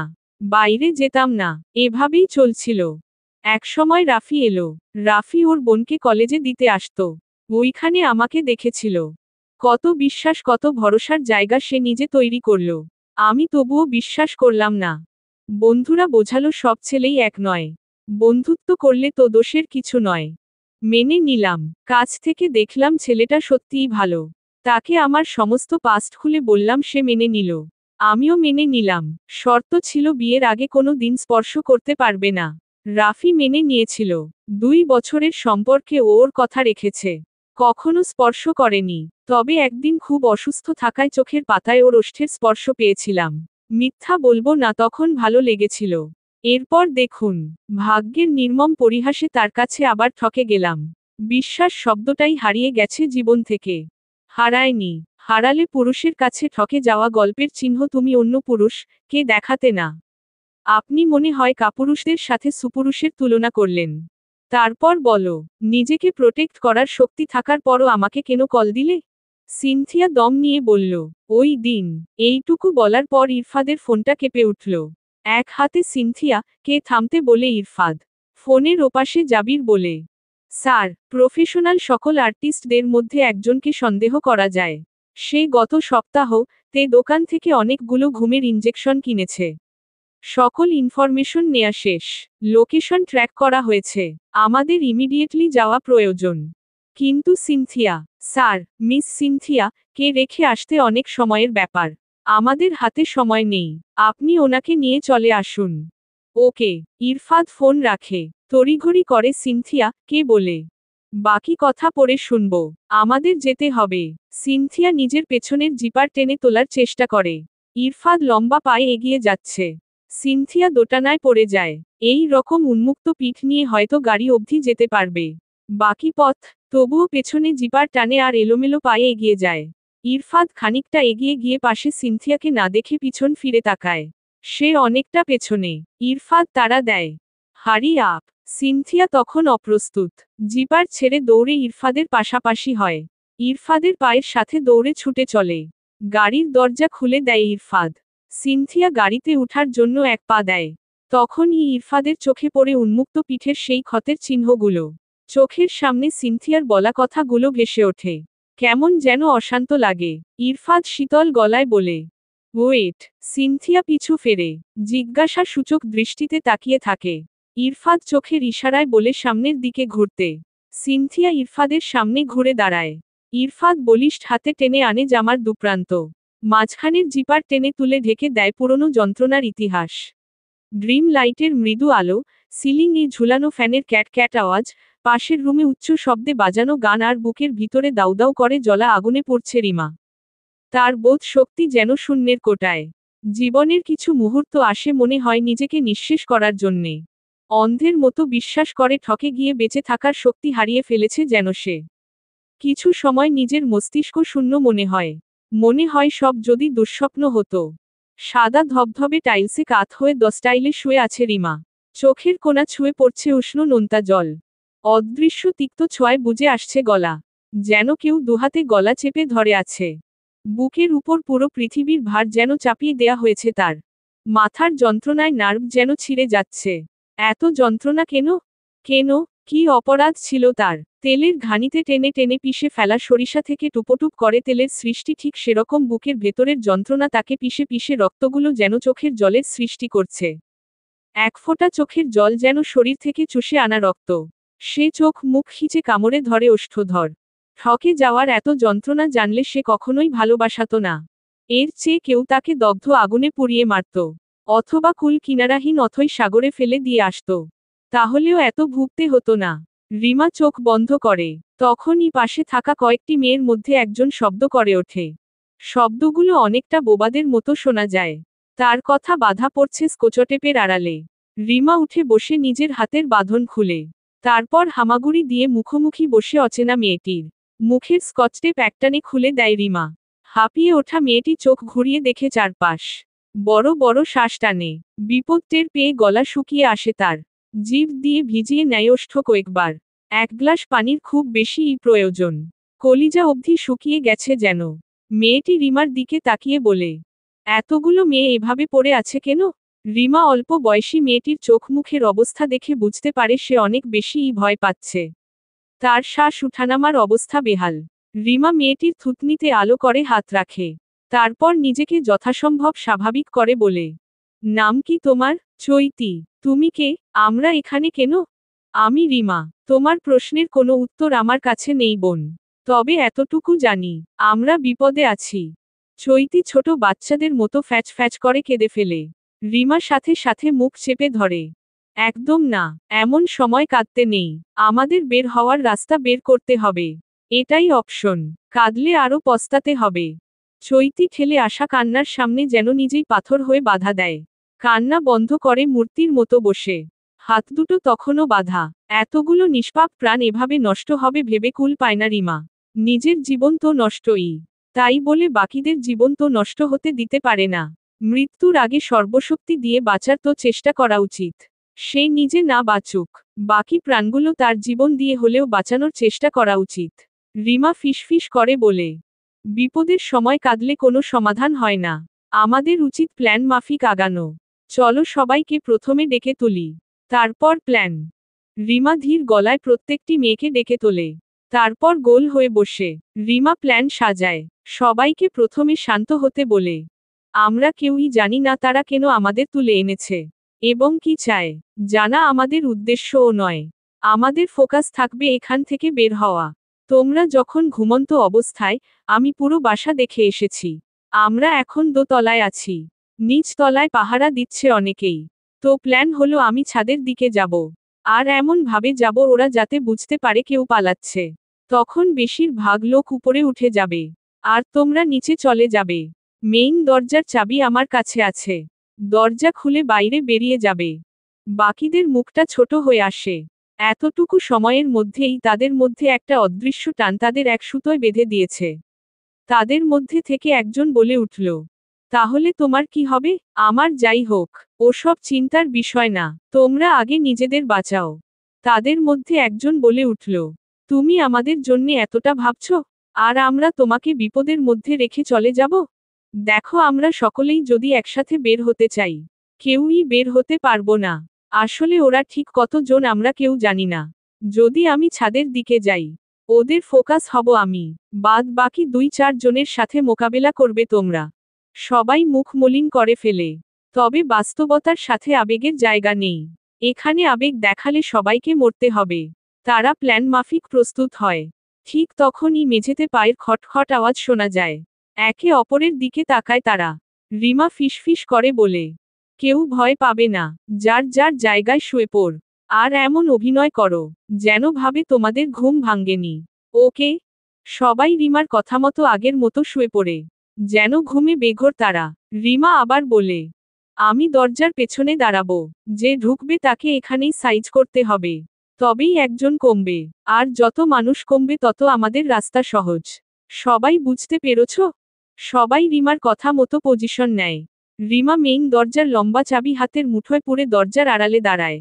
লম্বা মতো একটা অল্প বয়সী ছেলে ঘরে ঢোকে। সবাই ঠিকঠাক আছে কিনা পর্যবেক্ষণ করে। রিমা পেছনে থেকে এগিয়ে আসে। তার শ্বাস অস্বাভাবিক ওঠানামা করছে। ছেলেটি কিছুটা আঁচ করে। ঠিক তখনই পেছনে থেকে রিমা সর্বশক্তি দিয়ে লম্বা চাবি মাথার মধ্যে গেঁথে দেয়। অকল্পনীয় তীব্র আঘাতে ছেলেটি মেঝেতে পড়ে যায়। বাকিরা উঠে দাঁড়ায়। একজন গলার ওড়না খুলে ছেলেটির মুখের মধ্যে ঠেলে দেয়। অন্যজন বাঁধে হাত, নিজেদের বাঁধা হাতের দড়ি দিয়ে বাঁধে ছেলেটির পা। তারপর টেনে খাটের তলায় ঠেলে দেয়। রিমা ফিসফিসিয়ে বলে, তোমাদের মধ্যে সাহসী যারা সামনে থেকো। আমি উপরে যাচ্ছি। মনে রেখো আমি উপরের যাওয়া মানে ওদের ব্রেইনে প্রেশার পড়বে। ওরা একবার এই ঘরে কতজন আছো দেখতে আসবে। একবার গুনে নিবে। তোমরা আগের মতোই পড়ে থাকবে। ওরা যখন দেখবে একজন নেই, ওদের ব্রেইন প্রেশার দিবে আমাকে ধরার জন্যে। ওরা আমার দিকে ছুটবে। আর নিচে পাহারায় যারা থাকবে ওদের সাথে তোমরা এক হয়ে লড়বে। মনে রেখো, 10-এর লাঠি 1-এর বোঝা। তোমরা স্পর্শকাতর জায়গাগুলোতে আঘাত করবে। যেমন চোখ, নাক। এটা বাড়ি ডুপ্লেক্স আকার। আমি ডানদিক দিয়ে উপরে যাব।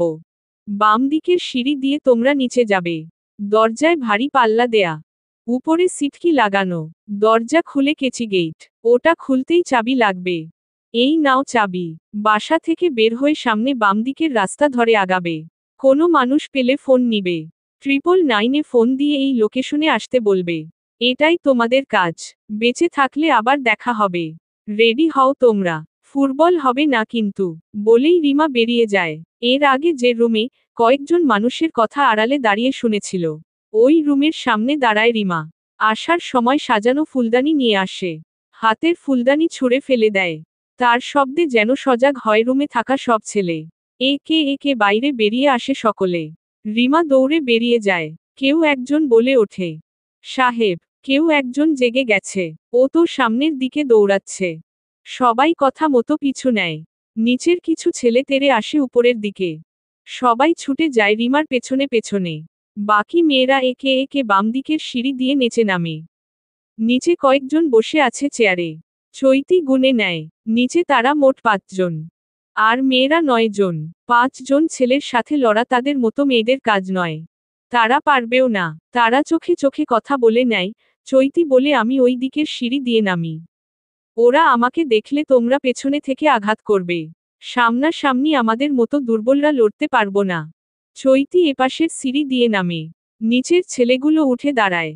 পেছনের মেয়েগুলো একসাথে একজোট হয়ে ছেলেগুলোকে পেছনে থেকে ধাক্কা দেয়। ওইদিকে রিমা ছাদে উঠে দাঁড়ায়। পায়ের শব্দ শুনে মনে হচ্ছে সবাই তেড়ে আসছে তার দিকেই। এটাই তো চেয়েছিল সে। তার জীবনের বিনিময়ে বাকি প্রাণ বেঁচে থাকুক। এমনিতেও সে বেঁচে থাকলে বাঁচার মতো বাঁচতে পারবে না।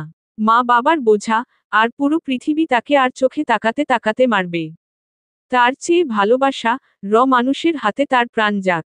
পৃথিবী আরেকবার দেখুক অন্ধ ভালোবাসা কত ভয়ঙ্কর। সে ছাদের দরজার পাশে দাঁড়ায়।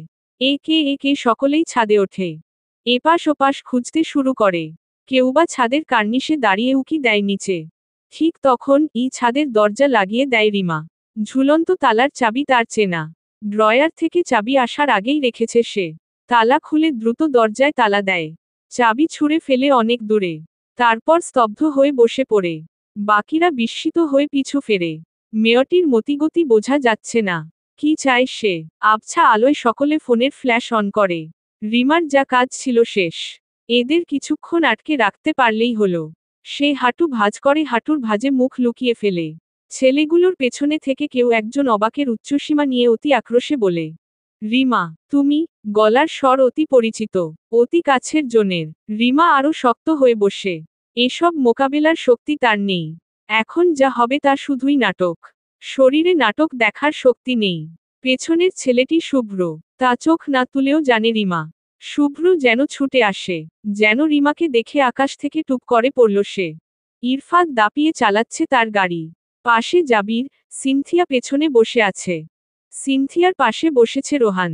তার হাতে ল্যাপটপ। সে পেছনে থেকে নির্দেশনা দিয়ে যাচ্ছে। ইরফাত তাল মিলিয়ে গাড়ি ছুটিয়ে নিয়ে যাচ্ছে। ওইখানের পরিস্থিতি কেমন, কে আছে, কত জন আছে জানা নেই। তাই কোনো রিস্ক নেওয়া যাবে না। সব রেডি করেই মাঠে নেমেছে ইরফাত। তবে আপাতত সে একাই যাবে। ওইদিকে চৈতিসহ বাকি মেয়েরা ছেলেগুলোর সাথে পেরে ওঠে না। তাদের আবারও রুমবন্দি করা হয়। রিমা ছাদে পাথরের মূর্তির ন্যায় বসে। শুভ্র, কোনো কথা তার কানে যেন প্রবেশ করছে না। শুভ্র পেছনে তাকায়। কাটা মুরগির মতো ছটফট করতে বলে, আরাফ ভাই, ও আমার বউ। আরাফের চোখ বলছে যেন সব স্বাভাবিক। সে বলে, তো আমি কি করব? আমার বউ আরাফ ভাই, ওকে ছেড়ে দিন। বউটাও বুঝি না, মেয়ে দিতে বলছে 12টা, এমনি 2টা কম। ভাই কি বলছেন? ধুর ব্যাটা, কথা বলিস না তো। শুয়েছিস কয়বার, তাই বল। শুভ্র, শরীর ভূকম্পনের মতো কাঁপে। আরাফ তিক্ত গলায় বলে, এমনিতেই একদম ফ্রেশ, মা তারা চিহ্ন দরকার। মাথা এমনিই খারাপ করে দিলি। আচ্ছা, 2-1বার ব্যাপার না, মেয়ে সুন্দর আছে, চালিয়ে নিব। এবার সর। শুভ্র তেড়ে গিয়ে আরাফের কলার টেনে ধরে। তারপর আগুনের শিখার ন্যায় জ্বলতে থাকে। জীবন থাকতে, বউ, এর গায়ে ফুলের টোকা দিতে দিব না। রিমা, চোখ দুটো আর বাঁধ মানে না। এই বউ শব্দটা আগে হৃদয় স্পর্শ করত তার। আজ কোনো বানানো গল্প, কোনো স্পর্শকাতর কথা, শুভ্র, তাকে বাঁচানোর চেষ্টা কিছুই স্পর্শ করছে না। এর পেছনে কারণ যাই হোক, শুভ্র মেইন ক্যারেক্টার নয়তো কোনো উইক ক্যারেক্টার। তবে সাথে তো ছিল শুভ্র। পৃথিবী উল্টাপাল্টা হলেও সত্যে কোনো দিন মুছবে না। রিমা কোনোদিন আর ক্ষমা করতে পারবে না তাকে। ওইদিকে আরাফ সজোরে ধাক্কা মারে শুভ্রকে। শুভ্র পিছিয়ে যায় অনেকটা। আবার এগিয়ে আসতেই আরাফ রিমার দিকে রিভলভার তাক করে। পিছিয়ে যায় শুভ্র। ইরফাদ অনেকটা দূরে গাড়ি থামায়। সিনথিয়াকে বুলেটপ্রুফ একটা জ্যাকেট পরানো হয়। তারপর ইরফাদ সকলের উদ্দেশ্য বলে, আমি ছাদ দিয়ে ঢুকব, কন্ডিশন বুঝে তোমাদের ডাকব। সবাই সম্মতি জানায়। ইরফাদ দক্ষতার সাথে জানালার গ্রিলে দড়ি বেঁধে উপরে উঠতে থাকে। তারপর ছাদে চলে যায়। ছাদ ফাঁকা, ছাদের দরজা দিয়ে নিচে চলে আসে। দোতলায় খুব সাবধানে পা ফেলে। মিউজিক চলছে। পাশের রুম থেকে দরজায় ঠকঠক আওয়াজ হচ্ছে। তবে মিউজিকের কারণে পরিষ্কার বোঝা যাচ্ছে না। কান পেতে দেয় ইরফাদ। দরজা কাঁপছে। বাইরে থেকে তালা দেওয়া। ইরফাদ পুরো জায়গাটা নিজের মস্তিষ্কে গেঁথে নেয়। তখনই একজনের নজরে আসে ইরফাদ। ছেলেটি চুপচাপ সরে দৌড় দেয় খবর দিতে যাবে বলে। ইরফাদ বাতাসের গতিতে তাকে ধরে ফেলে।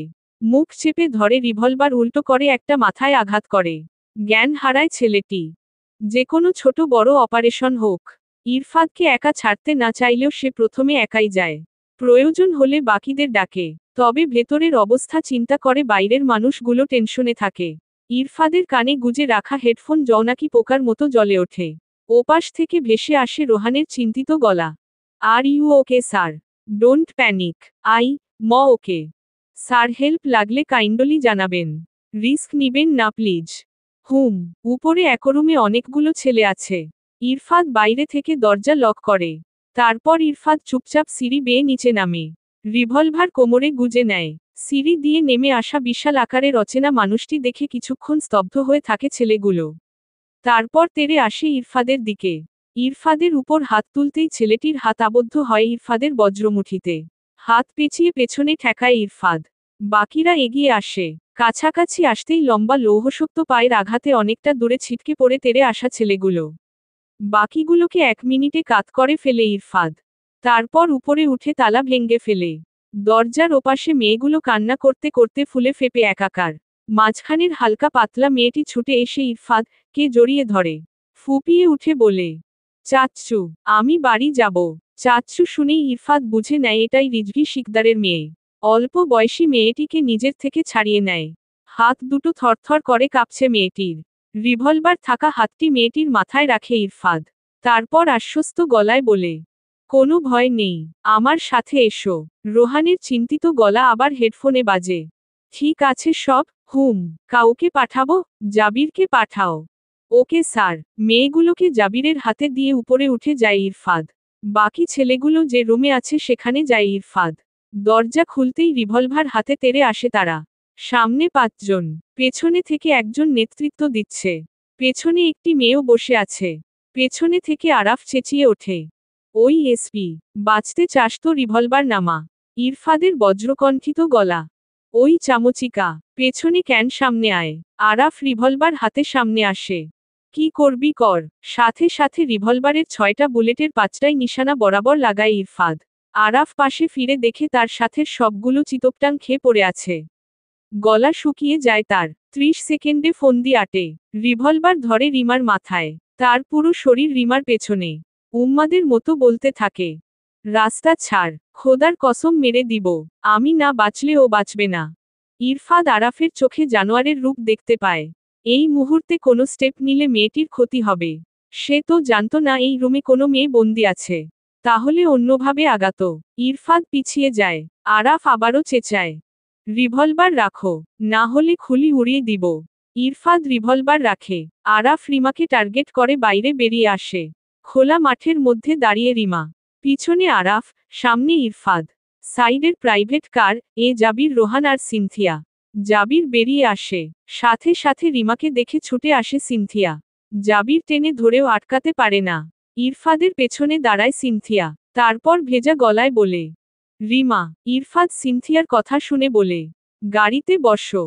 সিনথিয়া বরফের মতো জমে যায়। যদি এখন জানোয়ারটা শুট করে দেয়, রিমা কে চিরতরে হারাবে সিনথিয়া। একের পর এক আঘাত তার ছোট্ট হৃদয় আর জায়গা দিতে পারছে না। চোখের সামনে প্রিয়জনের মুমূর্ষু অবস্থা আর সহ্য হচ্ছে না। এদিকে ইরফাদ চাইলেও শুট করতে পারবে না। আরাফ কে জীবিত না পেলে এর চেয়ে বড় চক্রকে সে ধরতে পারবে না। এই জন্যে পুরো বিষয়টা ভেবে চিন্তে করতে হবে। আরাফ রিমার মাথায় রিভলভার ঠেকিয়ে পিছিয়ে যাচ্ছে। ইরফাদ শূন্য হাতে শুধু উপায় খুঁজছে। এর মধ্যে সিনথিয়ার একটা কথা মাথায় খেলে যায়। সিনথিয়া বলে, স্যার, রিমা মার্শাল আর্ট জানে। ও নিজেকে রক্ষা করতে জানে। আমার পরের বছর ও মার্শাল আর্টে ভর্তি হয়েছিল। আমাদের অন্য স্কল কোর্স এখনো চলমান। ইরফাদ খুব বিরক্ত হয়। সে দাঁতে দাঁত চেপে বলে, যাও প্লিজ। জাবির ওকে গাড়িতে বসিয়ে লক দিয়ে রাখুন। আরাফ সুযোগ খুঁজছে। ইরফাদকে ঠেকানো না গেলে আজ তার মুক্তি নেই। আরাফ রিভলভার ইরফাদের পায়ের দিকে দ্রুত তাক করে ট্রিগার চাপে। তার লক্ষ্য ইরফাদ যেন হাঁটতে না পারে। হাঁটতে না পারলেই আজ ওর মুক্তি। ইরফাদ সরে দাঁড়ায়। ইরফাদ এই সুযোগে পায়ে গোজা আরেকটা রিভলভার বের করে আরাফের পায়ের দিক তাক করে ট্রিগার চাপে। জাবির হাতের গুলি করে। নিশানা বরাবর বুলেট লেগে আরাফ মাটিতে পড়ে। রিমা, কে সরিয়ে আনে জাবির। বাকিরা আরাফ, কে গাড়িতে তোলে। রিমা অস্ফুট স্বরে বলে। শুভ্র, কে পানির ট্যাঙ্কিতে রাখা হয়েছে। উপরের ঢাকনা তালা দেয়া। বলেই জ্ঞান হারায় রিমা। ব্রেকিং নিউজ শহরে দিয়েছে নতুন জন্তু। গতকাল একটি ছেলে ও একটি মেয়ে শহরের শূন্য গলি দিয়ে হাঁটছিল। হঠাৎ তারা সামনে একটি কালো ছায়ার মতো দেখতে পায়। জন ভয় পেয়ে দাঁড়িয়ে যায়। এমন অবস্থায় রাস্তার লাইটগুলো নিভে যায়। ধীরে ধীরে কালো কিছু একটা তাদের সামনে আসতে থাকে। তারা পেছনে ঘুরে দৌড়াতে থাকে। এক পর্যায়ে মেয়েটি দেখে তার কলিগ পাশে নেই। সে দৌড়ে আসে পাশের মানুষজন ডেকে নিয়ে যায়। যাওয়ার পর দেখে ছেলেটির বেহাল দশা। রক্তাক্ত হয়ে আছে তার শরীর। ছেলেটিকে হাসপাতালে নেওয়া হয়েছে। এখনও জ্ঞান ফেরেনি। রাতে সকলকে সাবধানে চলাচল করার নির্দেশ। সকলের উদ্ধার কার্যক্রম শেষ। আরাফ এখনও physically and mentally unfit. Rima আর শুভ্র জনই মোটামুটি সুস্থ। শুভ্র, ফোন থেকে যা যা তথ্য পাওয়া গেছে। তার আগে আপনারা কিছু বিষয় আগে জেনে নিন। জুয়া খেলার এক অনন্য আসর হল ক্যাসিনো। এটি একসময় ভূমি ভিত্তিক ছিল। এই ক্যাসিনো বার, হোটেল, রেস্টুরেন্ট ও বিভিন্ন পর্যটন কেন্দ্রের আশেপাশে করা হতো। একসময় মানুষ লাইভে সামনাসামনি টেবিল স্লট, কার্ডের মাধ্যমে জুয়া খেলতেন। কিন্তু প্রযুক্তির উন্নতির অপব্যবহার করে সেই ক্যাসিনো উঠে এসেছে স্মার্টফোনে। জুয়া এখন মানুষের হাতের মুঠোয়। এর সবচেয়ে ভুক্তভোগী তরুণ সমাজ। তবে ছেলে, মেয়ে, বৃদ্ধরাও এসবে জড়িয়ে গেছে। পৃথিবীতে অনেক ধরনের ফাঁদ আছে। তবে মরণ ফাঁদের প্রথম স্থান দখল করে আছে অনলাইন জুয়া। আর এর মধ্যে ক্রিকেট বেটিং তরুণ সমাজে বেশি প্রভাব ফেলছে। যেহেতু ছেলেরা খেলা সম্পর্কে ভালো বোঝে, সুতরাং এটিকে কেন্দ্র করে তৈরি হয়েছে মানি লন্ডারিং।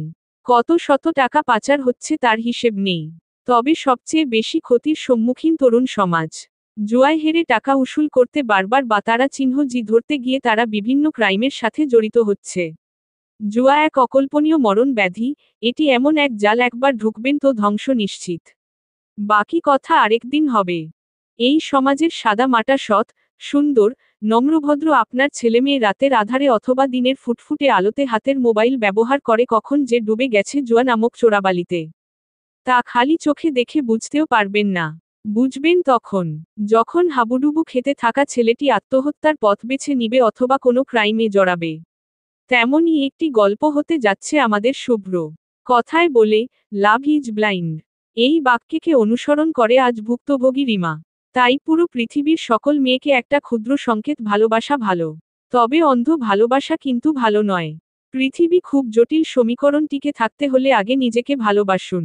না হলে ভুগবেন, জ্বলবেন, পুড়বেন, কেউ কিন্তু দেখবে না। ছোট্ট একটি টেস্টেই জানা গেছে রিমা প্রেগন্যান্ট। খোলা হয়েছে লুকিয়ে রাখা শুভ্র রিমা নামক সম্পর্কের ময়লা মাখা ঝুলি। অসুস্থ শরীর, তার উপর কয়েকশো থাপ্পড় পড়েছে তার গালে। কখনো মা আর কখনো আত্মীয় স্বজন, কেউ বাদ রাখেনি। এদিকে ইরফাদ রিমা কবিরকে থানায় ডেকেছেন। তিনি মনে করেন কিছু জিনিস স্বচক্ষে দেখাতে হয়। না হলে এই যুগের মেয়েরা আবেগে বলে, না, আমি বিশ্বাস করি না, ও এমন করতেই পারে না। আমি নিজের চেয়ে ওকে বিশ্বাস করি। ওই সকল মেয়েদের জন্য আজকের রিমা শুভ্র। রিমাকে বসানো হয়েছে চেয়ারে। সামনের চেয়ারে শুভ্র। আর এসপি তো আছেনই। শুভ্র, মাথা ভেঙ্গে পড়া গাছের মতো নেতিয়ে আছে। ইরফাদের বলিষ্ঠ হাতের চাপড় টেবিলের উপর পড়ে। মাথা তুলে তাকায় শুভ্র। ইরফাদের চোখের ইশারা, your time is start now. Shubhra, ভেজা গলা। আমি খুব সাধারণ ঘরের ছেলে। বাবা জব করতেন, মা ছিলেন হাউজওয়াইফ। আমি যখন নবম দশম শ্রেণীর ছাত্র, আমার বোন বিদেশ সেটেল ছেলের সাথে সম্পর্ক করে বিয়ে হয়। তখন থেকেই বোন দেশের বাইরে। ছোটবেলা থেকেই ভদ্র ছেলে হিসেবেই আমাকে চিনত। কিন্তু ভেতর থেকে মনে হয় কোনোদিনই ভদ্র ছিলাম না। আমার আকাঙ্ক্ষা ছিল আর পাঁচটা ছেলের মতোই। আমার একটা বাইক নেই, ভালো স্মার্টফোন নেই। সবার তো আছে, তাই আমি বাবার কাছে আবদার করতাম। এই যুগে এসব ছাড়া চলে নাকি? কিন্তু স্বল্প আয় থাকায় হয়তো বাবা দিতে পারতেন না। আমি যখন আমার চাহিদা অনুযায়ী কিছুই পেতাম না, বিগড়ে যেতাম। বাসায় ভাঙচুর করতাম, ভাত খেতাম না, অশান্তি করতাম। তখন যদিও অশান্তি মনে হতো না, এখন বুঝতে পারছি জীবনে কি করেছি। যখন ভার্সিটি লাইফ, আমার মনে হলো আমার একটা আইফোন দরকার। অশান্ত, অবুঝ মন বাবার অবস্থা বুঝতে চাইতো না। আইফোন কোথা থেকে আসবে আমি জানি না। আমি জানি, আইফোন ছাড়া আমি ভাত খাবো না, বাড়ি ফিরবো না। একটা মাত্র ছেলে, মা বাবা পেরে না উঠে মায়ের শেষ সম্বল বিক্রি করলেন। মা, এর শেষ অবলম্বন বিক্রির দামে আমার মুখের হাসি কিনলেন। তবে সে হাসি বেশি দিন স্থায়ী হলো না। আবার নতুন আবদার। সবাই বাইক, কে ভার্সিটিতে যায়। আমার পায়ে হেঁটে লজ্জা লাগে। বাইক লাগবেই। বাবা অতিষ্ঠ হতেন। কখনো হতেন আবেগী। ছেলের আবদার পূরণ না করতে পেরে তিনিও নাকি ছটফট করতেন। সকালে মা বলতেন, তোর বাবা রাতে ঘুমাতে পারে না। কিন্তু ওইসব কানে ঢুকতো না আমার। আমার চাই বাইক। বাবা রাজিও হলেন। পরে মা বললেন, গ্রামের একটুখানি ভিটে বিক্রি করে হলেও আমাকে বাইক কিনে দিবেন। আমি একটু শান্ত হলাম। পরের মাসেই বাবা স্ট্রোক করলেন। ভিটে মাটির শেষ অংশটুকুও তার পেছনে খরচ হলো। বুঝে নিলাম আমার কোনো স্বপ্ন পূরণ হবে না আর। মনমরা হয়ে থাকতাম। একসময় আমার বন্ধু সজীব আমাকে অনলাইন বেটিং এর কথা জানালো। যেহেতু ছেলে হয়ে জন্মেছি, খেলাধুলা ভালোই বুঝতাম। সেদিন রাতে অন্ধকার জগতে পা রাখলাম। নিজের স্মার্টফোনে জুতারা চিহ্ন আর সাইটে একটি অ্যাকাউন্ট খুলে নিলাম। প্রথমে কিছুদিন জিতলাম। অল্প টাকা হয়ে উঠল লাখের কোঠায়। আমি তো ভেবেই নিলাম, জীবন একটা পেয়ে গেছি। স্বপ্ন পূরণের পথে আর কে বাধা দিবে। নেশায় ডুবে থাকতাম। পৃথিবীর সবচেয়ে বড় নেশা হলো টাকার নেশা। ভয়াবহ নেশা। টাকা হলো, একটা পছন্দের বাইক হলো। আকাঙ্ক্ষা বাড়তে থাকলো। বাতারা চিহ্ন জি ধরার অঙ্ক লাখের কোঠায় দাঁড়ালো। মনে হতো 1 লাখ টাকা বাতারা চিহ্ন জি জিতলে হবে ডাবল। স্বপ্নের বাড়ি গাড়ি আমার হাতের মুঠোয়। কিন্তু সে সময় শুরু হলো অধঃপতন। লাখের কোঠায় আমি হারতে শুরু করলাম। যা টাকা ছিল সব শেষ। পছন্দের বাইকটি বিক্রি করে আবারও খেললাম। ভাগ্য খারাপ। সব গেল। এরপর শুরু হলো নেশা। মাথায় চাপতো আর কিছু টাকা হলেই সব ফিরে আসবে। বন্ধু বান্ধবের কাছে ধার নিয়ে খেলা শুরু করলাম। সুদিন আর আসলো না। দেনা বাড়ল। টেনশনে নিশাচরের মতো রাত জাগতাম। বোনের একটি স্বর্ণের চেইন চুরি করে বিক্রি করলাম। সেইটা দিয়ে আবার শুরু করলাম। আবার লাখ কাজ করল। ভেবেছিলাম টাকা বেশি হলেই বোনের চেইন ফিরিয়ে আনব। ঋণ পরিশোধ করব। টাকা ফিরল। আবার মাথায় ভূত চাপল। বাইকটা কিনেই খেলা ছেড়ে দিব। সেদিন ছিল বাংলাদেশের ক্রিকেট খেলা। জুতারা চিহ্ন আর সাইটে অড দিল 1000-এ 10,000। তার মানে 1 লাখে 10 লাখ। সব সমস্যার সমাধান এক খেলায়। তাছাড়া বাংলাদেশ আজ উইন হওয়ার সম্ভাবনা অনেক বেশি। ধরেই দেখি লাগলেও লেগে যেতে পারে। কিন্তু জেতা ম্যাচ হেরে শেষ সম্বল হারালাম। টাকা রিকভার করার জন্যে এখানে ওখানে ঋণ নিলাম। বাড়তে থাকলো ঋণ। এখান থেকে টেনে ওখানে আর ওখান থেকে টেনে ওখানে দিতে দিতে জানে পানি থাকতো না। এভাবেই ঋণ দাঁড়ালো কয়েক লাখের কোঠায়। এর মধ্যে বাবা মারা গেলেন। মায়ের দায়িত্ব আমার উপর। আমি বেকার। বোন মান্থলি একটা অ্যামাউন্ট পাঠাতো। মাথায় ঋণের বোঝা। এ ফোন দিয়ে বলে, শুভ্র টাকা দেস না কেন? ও ফোন দিয়ে বলে, আজ টাকা দেয়ার কথা ছিল তোর। কেউ কেউ ভাষা খারাপ করত। তাই বোনের পাঠানো টাকা দিয়েও খেলতাম। কিছু টাকা লাভ আসতো ঋণ দিতাম। ঋণের বোঝা, সংসারের দায়িত্ব আমি পাগল প্রায়। হন্যে হয়ে জব খুঁজি। 10,000 টাকা বেতনের জব করি। এইটা দিয়ে সংসার চলে। বোনের টাকা দিয়ে খেলা চালিয়ে যাই। কিন্তু উঠে আর দাঁড়াতে পারি না। কিছু মানুষ টাকা না পেয়ে মাকে সব বলে। সকলের প্রেসারে প্রেসারে আমি ওইখান থেকে মাকে নিয়ে পালিয়ে আসি। বোনের শ্বশুরবাড়ি দেখাশোনা করতাম। ফ্রিতে থাকতাম। জব করে যা পেতাম তা দিয়ে চলে যেত। কিন্তু ঋণ আমাকে বাঁচতে দিচ্ছিল না। বন্ধুরা ফোন দিয়ে গালি দিত। বাবা মা তুলেও কথা বলতো। আমি সময় চাইতাম। আমার সময় দরকার। কেউ সময় দিত না। জুতারা চিহ্ন রসিকর আমাকে ঠিকই জড়িয়ে নিচ্ছিল। ঋণ শোধের প্রেসারে বারবার এই মরণ খেলায় মেতে উঠতাম। 10 টাকা পেতাম আর 1000 টাকা হারাতাম। বোনের বাসায় বোনের শ্বশুরবাড়ির লোকজন প্রতি মাসেই আসতো। তারা পার্টি করত। অনেক লোকজন আসতো। আমার মা তারা চিহ্ন এর জায়গা হতো রান্নাঘর অথবা স্টোর রুম। আমি পুরুষ 1-2 রাত রাস্তায় কাটানো ব্যাপার না। মা শোকে শোকেই পৃথিবী ছাড়লেন। আমি তারা চিহ্ন থেকে বেরিয়ে আসতে চাইতাম। একদিন রাতে আমার বেস্ট ফ্রেন্ড ফোন দিয়ে বলল 10 দিনের মধ্যে টাকা না দিলে কেস করবে। অথবা সবাইকে জানিয়ে দিবে। আমার মাথায় তারা চিহ্ন তত্ত্ব তারা চিহ্ন হত্যা তারা চিহ্ন চিন্তা আসত। এমন সময় গিয়েছে একটানা 1 মাস একবেলা খেয়েছি। কিছুদিন তাও পাইনি। একটা রাত ঘুমাতে পারতাম না। ওই সময়ে ছবি আঁকতাম। ছবি আঁকা একদিন প্রফেশন হয়ে দাঁড়ালো। তবে তা দিয়ে যা পেতাম তা দিয়েও আমার চললেও ঋণ তো দিতে পারতাম না। একদিন বিকেলে দুলাভাই ফোন দিলেন। বললেন 3 মাস পর তারা বাসায় আসবেন। বাসা রং সহ ডেকোরেশন, সকল ফার্নিচার চেঞ্জ করার জন্যে 10 লাখ টাকা পাঠালেন। ওই সময় আমি ঋণের চাপে, বন্ধুদের কথার প্রেসারে মাথা নষ্ট হয়ে যায় আমার। সেদিন দুলাভাই এর রেখে যাওয়া বাইক করে ওদের টাকা পরিশোধ করতে যাই। 8 লাখ সবাইকে দিয়ে ফেরার পথে আমি অ্যাক্সিডেন্ট করি। বাকি টাকা ট্রিটমেন্টে খরচ হয়। রিমা আমার জন্যে যে 50,000 দিয়েছিল ওইটাও ব্যাক দিতে পারি না। 3 মাস পর বোনের ফ্যামিলি আসার কথা। টেনশনে আমার 71 কেজি ওয়েট নেমে আসে 51-তে। পরে একটা কারণে দুলাভাই আর দেশে আসে না। আমি একটু শ্বাস নিতে পারি। তবে বাকি ছোটখাটো ঋণগুলো শোধের জন্যে প্রেশার আসে। রিমা এর মধ্যে অনেকবার নিজের জমানো টাকা আমাকে দিয়েছে। রিমার চোখের মধ্যে শিরাগুলোতে রক্ত উঠে আসছে।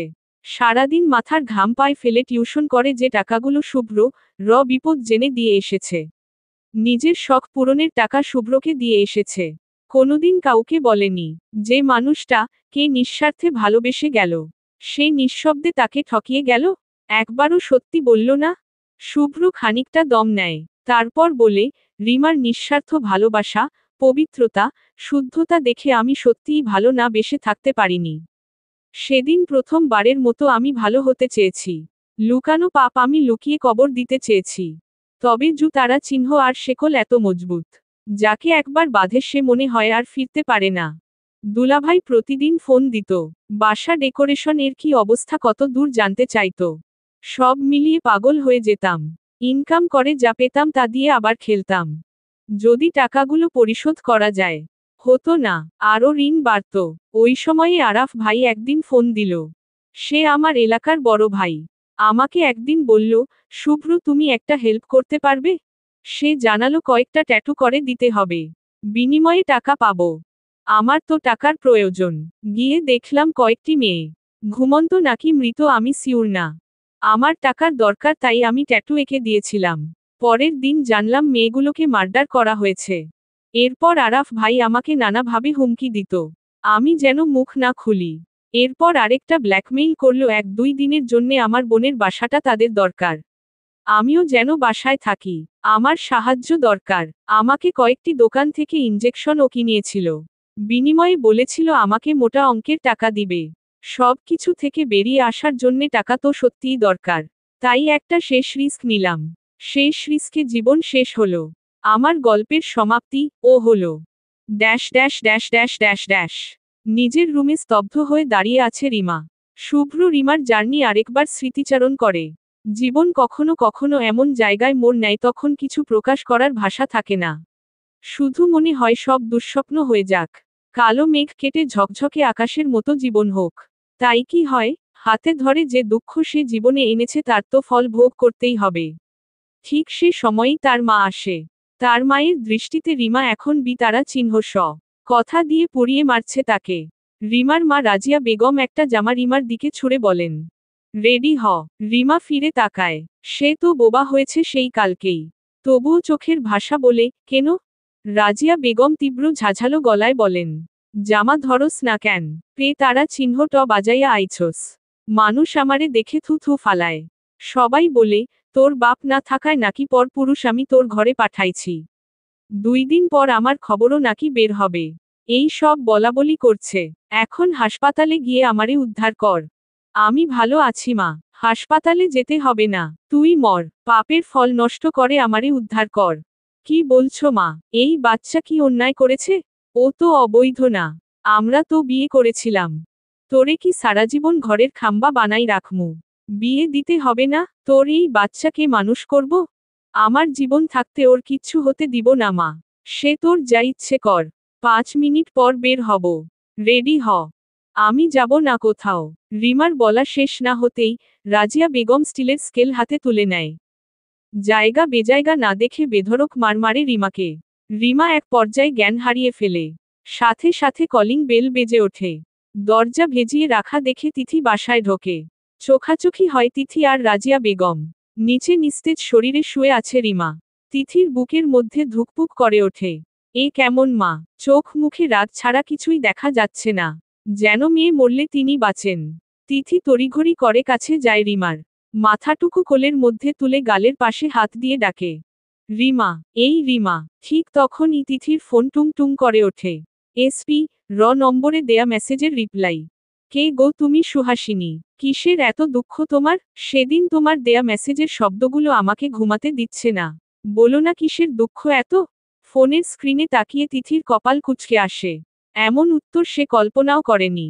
ইরফাদ সিনথিয়া মুখোমুখি। মাঝখানে টেবিল। ইরফাদের সেই ধীর শান্ত গলা। কালকেই তোমার ছুটি। নাও স্মাইল। সিনথিয়া অবাক চোখে তাকায়। এত দ্রুত ব্যবস্থা হবে? কিন্তু কিভাবে? কিন্তু মুখে কিছুই বলে না। ইরফাদ খানিকটা সময় পর আবার বলে, তারপর বলো চিঠি কে দিল? চিঠি? কথাটা এত আত্মবিশ্বাস নিয়ে বলায় সিনথিয়া অবাক না হয়ে পারে না। এত কিছু মানুষটা কিভাবে বের করে?